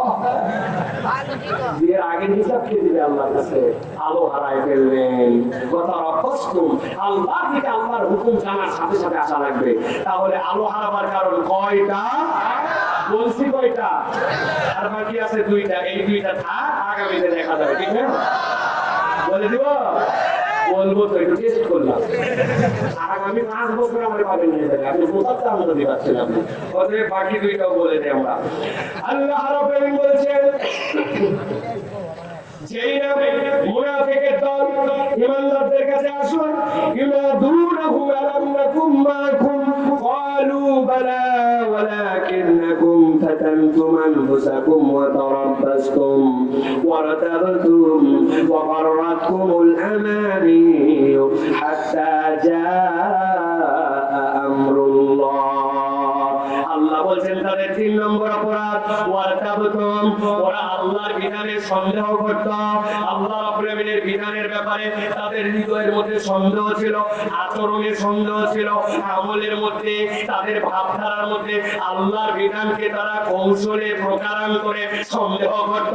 চিৎকার করে উত্তর দিবেন এখানে যারা আছেন, আল্লাহর বিধানকে কেউ সন্দেহ করে? আল্লাহর বিধানকে কেউ সন্দেহ করে? বলছেন তো জোরে, এবার হবে খেলা পরীক্ষা। আসলে আমরা আল্লাহর বিধান সন্দেহ করি কি করি না একটু দেখেন তো। আল্লাহ রাব্বুল আমিন বলছেন, তোমাদের মধ্যে আল্লাহর পক্ষ থেকে একটা বিধান দেওয়া হলো। বিধানটা হচ্ছে তোমাদের মধ্যে বিবাহ। এই বিবাহের মাধ্যমে তোমাদের বংশবৃদ্ধি হবে। মানুষ বানর থেকে আসে নাই, মানুষ মানুষ হিসাবে আল্লাহ সৃষ্টি করছেন, ঠিক না? আল্লাহর বিধান যা আছে সবগুলো আপনাকে বুঝে নিতে হবে। আল্লাহ বলছেন আল্লাহর বিধান হচ্ছে বিয়ে শাদী করবে, বিয়ে শাদীতে ফরজ 2টা, ইজাব আর কবুল। গভীর মনোযোগ। ইজাবার কবুল একটা ওয়াজিব আছে এর মধ্যে, সেটা হচ্ছে আপনার জন্য মোহরানা দেওয়া। কেউ কেউ বলছেন মোহরানা দেওয়া ফরজ। এর মধ্যে আল্লাহ নবীর পক্ষ থেকে একটা ফয়সালা আছে, আউলিম ওয়ালাউ বিশাতিন, একটা ছাগলের বাচ্চা দিয়ে হলেও ছেলের বাড়িতে একটা ওলিমা অনুষ্ঠান করা। ইজাবার কবুল, সাক্ষী, মোহরানা, ওলিমার অনুষ্ঠান, ইসলামের বিবাহ শেষ। কিন্তু আপনাদের আব্দুলপুর, নাটোর, রাজশাহী এই অঞ্চলে বিয়ে শাদীর 2 দিন 2.5 দিন আগে থেকে আছে, হলুদ আছে, মেহেদি সন্ধ্যা আছে, ভাবিরা মিলে দেবরের গা ডলাডলি করা আছে, কেক ধরা আছে, এরপরে সেলফিবাজি আছে। ডেকোরেটরের ভাড়া করে সুন্দর করে এরপরে প্যান্ডেল বানায়, বগুড়ে নিয়ে এসে বসাইছে। এবার বলে আসেন এলাকার সবাই মিলে একটা সেলফি তুলি, ভাবি একটু চিজ বলেন, চিজ। তুই কে রে? তোর তো চিনলাম না। বলে আমি এলাকা তো, পাড়া তো, দেশা তো ভাই। একটা মুরব্বী বলছে গান বাজনা করা যাবে না, এই সকল অন্যায় করা যাবে না, ইসলামে এইগুলা নাই, এরকম অবৈধ মেলামেশা, এইরকম ফালতামো এইগুলা শরীয়তে নাই। সাথে সাথে একজন চুলায় দাঁড়ায় গেছে, কি তোমার ইসলাম? বিয়ের দিনে একটু বিজলি বাজাতে দিবে না, একটু লাল পানি নীল পানি খাওয়া যাবে না, একটু মজা করা যাবে না, একটু গান বাজনা করা যাবে না, একটু ছবি তোলা যাবে না, একটু বেহায়া বেপরদামি এইগুলো একটু করেই থাকে, ভাবিরা অমুকেরা একটু করা যাবে না, খালি তোমার ইসলামের না না না না, রাগ তো তোর ইসলাম। পিছন থেকে কয়েকজন বলছে ঠিকই বলছেন ভাই, একটু বেশি বেশি কেন হুজুর হয়ে গেছে। বলে কিনা এরকম লোক আছে কিনা? তার মানে বোঝা যায় আল্লাহ যে আপনার জন্য বিবাহের বিধান দিয়েছিল, আপনার মনে হয়েছে ইসলামের বিধান এই জায়গায় পূর্ণাঙ্গ নয়, আপনি বানায়া বানায়া আরো কিছু বিধান ঢুকাতে চান, অথবা আল্লাহর বিধানে আপনি থাকতে চান না। যারা আল্লাহর বিধানে থাকতে চায় না, প্রকারান্তরে মনের মধ্যে আল্লাহর বিধান নিয়ে কথাবার্তা আছে, বুঝতে হবে আল্লাহর বিধান নিয়ে তারা সন্দেহ করে, কিয়ামতের ময়দানে এই দল আলো পাবে না।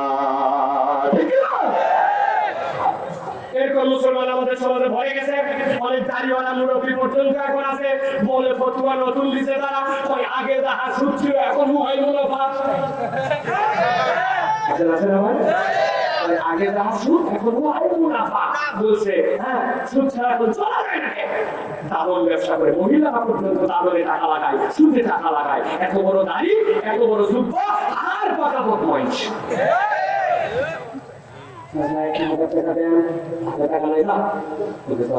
আমার বাচ্চাটা অসুস্থ, 1,000 টাকা দেন, খুব উপকার হবে।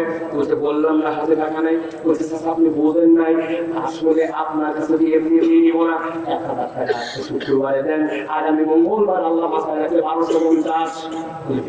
মানুষের হাতে টাকা থাকে নাকি ঘরে সব ঘরে যাওয়ার পরে 1,000 টাকা বাইরে করে নিজে বলতে লাগলে আরো বল, তোর শাশুড়ির কাছে আরো 3,000 আছে, তোরে চা করবি তাড়াতাড়ি কর, মাগরিবের অর্থ হয়ে গেছে, আমি কিন্তু জামাত ধরবো। আসরের নামাজের পরে সুদে টাকা লাগায়া মাগরিবের নামাজ জামাতে পড়তে চায়, এরকম বদমাইশ মার্কা আল্লাহর বিধানকে তুচ্ছ তাচ্ছিল্য করে এরকম নামদারি মুসলমান আছে কিনা? আল্লাহ বলছেন আসো, খেলা তো ওই দিন হবে, যারা আল্লাহর বিধানকে এরকম প্রকারান্তরে অস্বীকার করবে, আল্লাহ বলছেন কিয়ামতের দিনে তারা আলো পাবে না।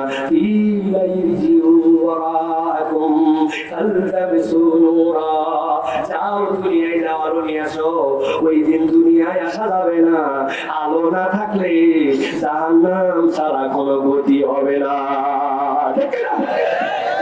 ছোট ছোট শিকার, মোহাও শিকার আছে, আবার নামাজের ওয়াজ ভাল লাগে, রোজার ওয়াজ ভাল লাগে, হজের ওয়াজ ভাল লাগে, আমলের ওয়াজ ভাল লাগে।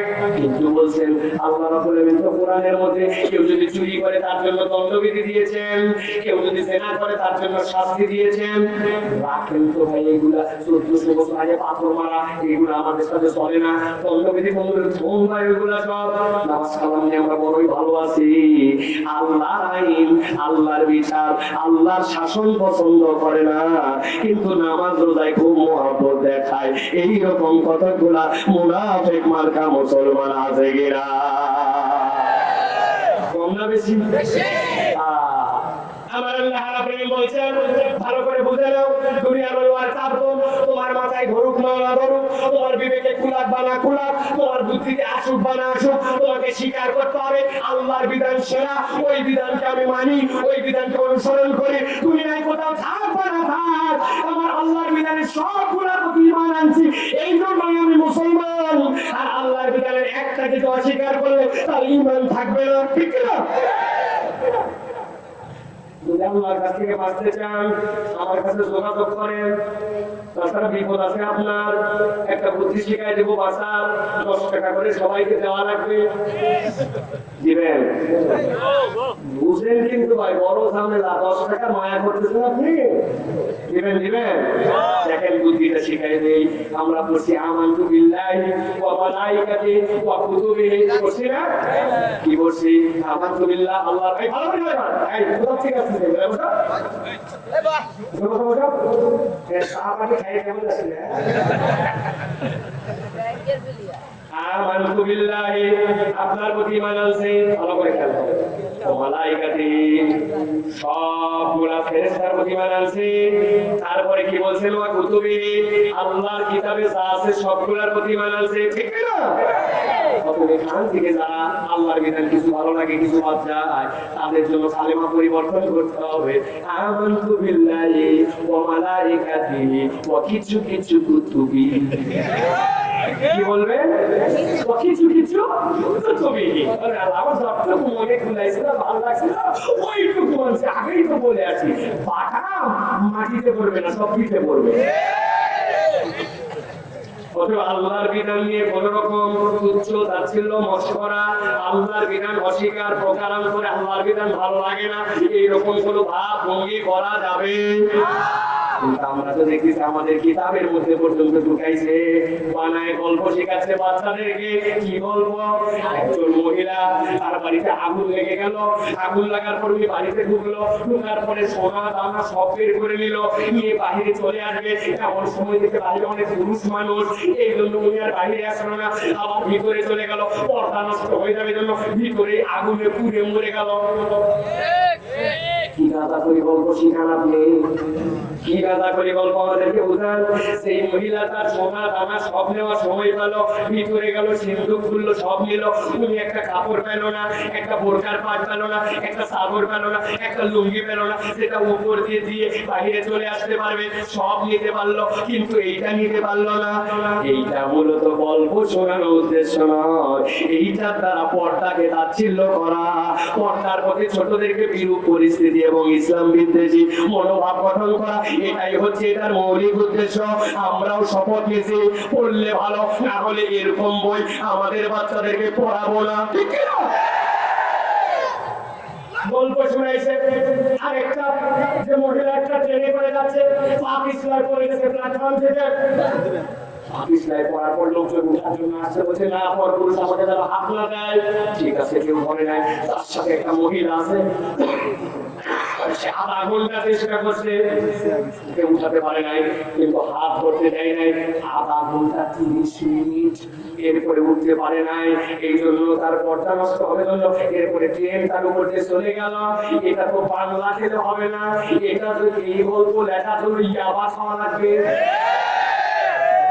একজন যদি প্রতিবন্ধী হয়, ঠ্যাং ভাঙা হয়, চোখেও না দেখে, ব্রেনও দুর্বল হয়, তাও তো রেলের এটা লাইন কেবল একটা পলট দিয়ে ওই পারে চলে যাবে, আধা ঘন্টায় পারে না। এইরকম ভাবে বুঝায় যারা পর্দা করে, তারা এরকম ব্যাগেটে বাচ্চাদের অন্তরের মধ্যে ঢুকাই দিতে চায়। আসল উদ্দেশ্য তার শিক্ষা দেওয়া নয়, ইসলাম বিদ্বেষী, আল্লাহর আইন বিদ্বেষী মনোভাব তৈরি করা। আমরাও বলছি লিখতে থাকো তোমরা, সমস্যা নাই, কিন্তু মুসলমানের বাচ্চা এই বই পড়বে না। এটাই হচ্ছে আপনার আমার সিদ্ধান্ত নেওয়ার সময় আসছে। এমন ভাবে অপমান করছে, এইটা যিনি লিখছে তার উদ্দেশ্য এটা ছিল না। বেগম রোকেয়া এগুলাকে স্যাটায়ার বানাইছিলেন। স্যাটায়ার মানে বিদ্রুপাত্মক লেখা। উনি এটা পর্দা বিদ্বেষী হয়েও লেখেন নাই বেগম রোকেয়া, কিন্তু এরা সুন্দর করে চেরি পিকিং করছে, যেখান থেকে তুলে এইটা তারা খারাপ উদ্দেশ্য প্রমাণ করা যায় ওইটুকু এটা বলে দিছে। বেগম রোকেয়া এমন কথা বলছেন, এক হিন্দু আসার পরে গোসল করতেছে গঙ্গায়, হিন্দুর সাথে তার বউ আছে, তার ধুতি ধরে সে তার মেয়েকে মাথার দিকে কাপড় টেনে দেওয়া, ধুতি ধরে আসে, যখন সেই হিন্দু ডুব দিছে উঠার পরে ধুতি ছুটে গেছে তার হাত থেকে। এরপরে ওই মহিলা দেখতেছে তার স্বামী কোনটা, দেখে সামনে দিকে আরেকজন ধুতি নিয়ে গোসল করে চলে যাচ্ছে, তার পিছনে ধুতি ধরে সেও হাঁটতেছে। অনেকক্ষণ পর ওই লোক দেখছে কি আমার ধুতি ধরলো কে, পিছনে তাকে দেখে মহিলা বলছে, এই মহিলা তুমি আমার ধুতি ধরছো কেন? বলে আমি তো মনে করছি আপনি আমার স্বামী, এই জন্য পরে ছেড়ে দিছে। ওই মহিলা নাকি জীবনে তার স্বামীর মুখ দেখে নাই। বলেন তো ভাই, সেই মহিলা স্বামী স্ত্রী বাহিরের মুখ না দেখলেও তারা একসাথে থাকে, একসাথে তাদের সম্পর্ক হয়, সেই মহিলা কোনোদিন তার স্বামীর মুখ দেখলো না, এটা হতে পারে? এইগুলা উনি স্যাটায়ার বলছেন, এইগুলো বিদ্রুপাত্মক একটা সমাজের বিভিন্ন কুসংস্কার আছে যেগুলো দূর করার জন্য বলছিলেন। কিন্তু আমাদের তারা ওই গল্পগুলাকে নিয়ে যায় ইসলাম বিদ্বেষী শিক্ষা কার্যক্রমের মধ্যে ঢুকায় আল্লাহর হুকুম বিদ্বেষী মনোভাব তৈরি করার জন্য এইগুলা ব্যবহার করেছে। আমরা বলে দিতে চাই, করোনার সময় অনেকেই আমাদের ছিল যাদের বাচ্চারা 3টা পরীক্ষাতে পাস করছে। করোনার সময় এমন ছিল অটো পাস করে গেছে আমাদের ছেলেমেয়েরা, স্কুলে যায় না, এতে আমাদের জাতির এমন কোনো ক্ষতি হয় নাই। আমরা বলে দিতে চাই, এই বই পুঙ্খানুপুঙ্খ পরিবর্তন করে শুদ্ধ বই দেওয়ার এক পর্যন্ত প্রয়োজনে আমাদের বাচ্চারা 1 সাবজেক্ট 2 সাবজেক্ট কম পড়বে, তাও সেই বইয়ের মধ্যে ইসলাম বিদ্বেষ থাকবে, ওই বই আমাদের বাচ্চারা পড়বে না, ঠিক না?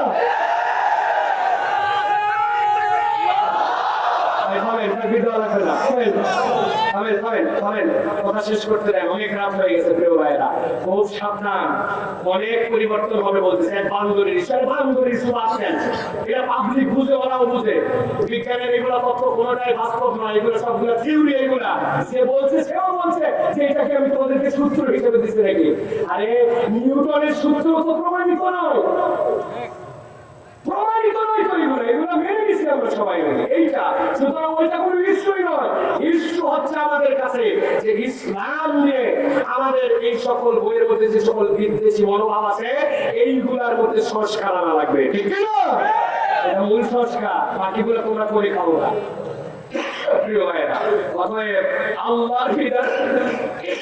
আল্লাহর বিধানে সন্দেহ করবে যারা, কিয়ামতের দিন আলো পাবে তারা, ঠিক না? সর্বশেষ আজকের আলোচনা শেষ। আল্লাহ বলছেন 4 নম্বর তারা বলবে, কি বলবে? ওয়াগররাকুমুল আমানিয়ু হাত্তা জাআ আমরুল্লাহ। আল্লাহ বলছেন 4 নম্বর তাদের অপরাধ, ওই মানুষগুলো চোখের মধ্যে শয়তান একটা প্রলেপ দিয়ে দিয়েছে, সেই চোখটা পড়ে যাওয়ার কারণে তারা আল্লাহর বিধানে সমস্যা দেখে। আসলে সমস্যা আল্লাহর বিধানে নয়, কিন্তু শয়তান তাদেরকে এমন ভাবে প্রলুব্ধ করেছে তারা আল্লাহর বিধানে সমস্যা দেখে, আল্লাহর রাস্তা থেকে তারা দূরে সরে থাকে। আল্লাহ থেকে দূরে সরে থাকতে আল্লাহ বলে যে দুনিয়া দুনিয়া দুনিয়া হয়ে যাওয়ার কারণে এই মানুষগুলার মৃত্যু চলে আসে, কিন্তু আর তওবা করতে পারে না। আল্লাহ বলছেন এইরকম শয়তান যাদের চোখের মধ্যে প্রলেপ দিয়ে ধোঁকা দিছে, কিয়ামতের দিন ওই মানুষগুলাও আল্লাহর কাছে আলো পাবে না। এই বর্ণনা থেকে আমরা অনুভব করতে পারি আসল সমস্যা আল্লাহর হুকুম আহকামে নয়, আসল সমস্যা আপনার চোখ আর অন্তরে, ঠিক না? আজকে শেষ কথা, তবে একটা উদাহরণ দিয়ে দিব, যে উদাহরণ বাড়িতে নিয়ে যাবে তাতে করে মনে থাকে। প্রিয় ভাইয়েরা, আমি ছোটবেলায় আবু সাওয়াদের চশমা তাকায় দেখি আসমান লাল, আব্বা লাল, আব্বা লাল, পোলাও লাল, খিচুড়ি লাল, সব লাল। বাড়িতে লাল দেখতে দেখতে আসছে, যা দেখি লাল। বাড়িতে সাম্মা দেবো, সাম্মা আরেকটা চশমা কিনে দেবে, চোখে চশমা দেবো, কিসের চশমা? বললাম না, এটা লাল, অন্য কালারের একটা নিবো। অনেক বলার পরে আম্মা 2 টাকা দিছে, একটা চশমা কিন্তু হলুদ। বাবা লাল তুলে রিমের দাঁড়াতে বসছি, দেখি আব্বা হলুদ, আম্মা হলুদ, আসমান হলুদ, লবণ হলুদ, সেমাই হলুদ, সব হলুদ।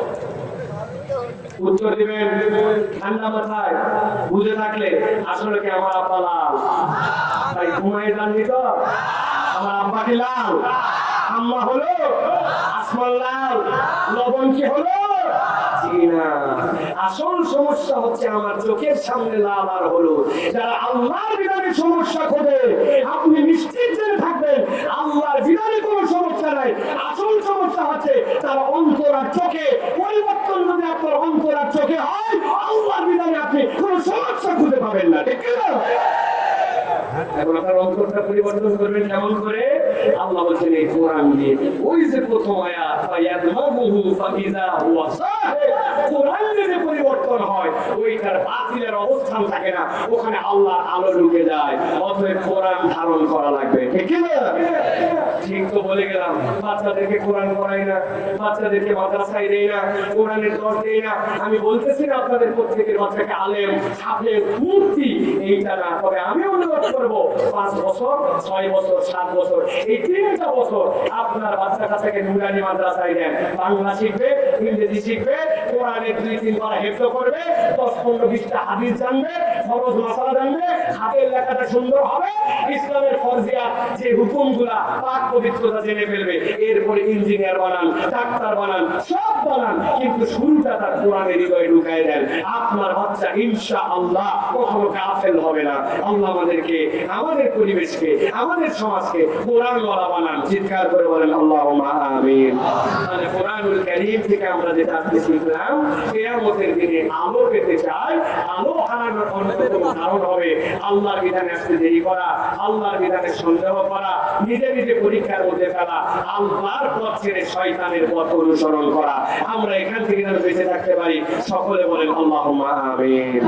আল্লাহ রাব্বুল আলামিন আমাদেরকে কবুল করুন। হাযা মা ইনদি ওয়াল ইলমু ইনদাল্লাহ। সুবহানাল্লাহি ওয়া বিহামদিহি, সুবহানাকাল্লাহুম্মা বিহামদিকা, আশহাদু আন লা ইলাহা ইল্লা আনতা, আস্তাগফিরুকা ওয়া আতুবু ইলাইক। ওয়াসসালামু আলাইকুম ওয়া রাহমাতুল্লাহ।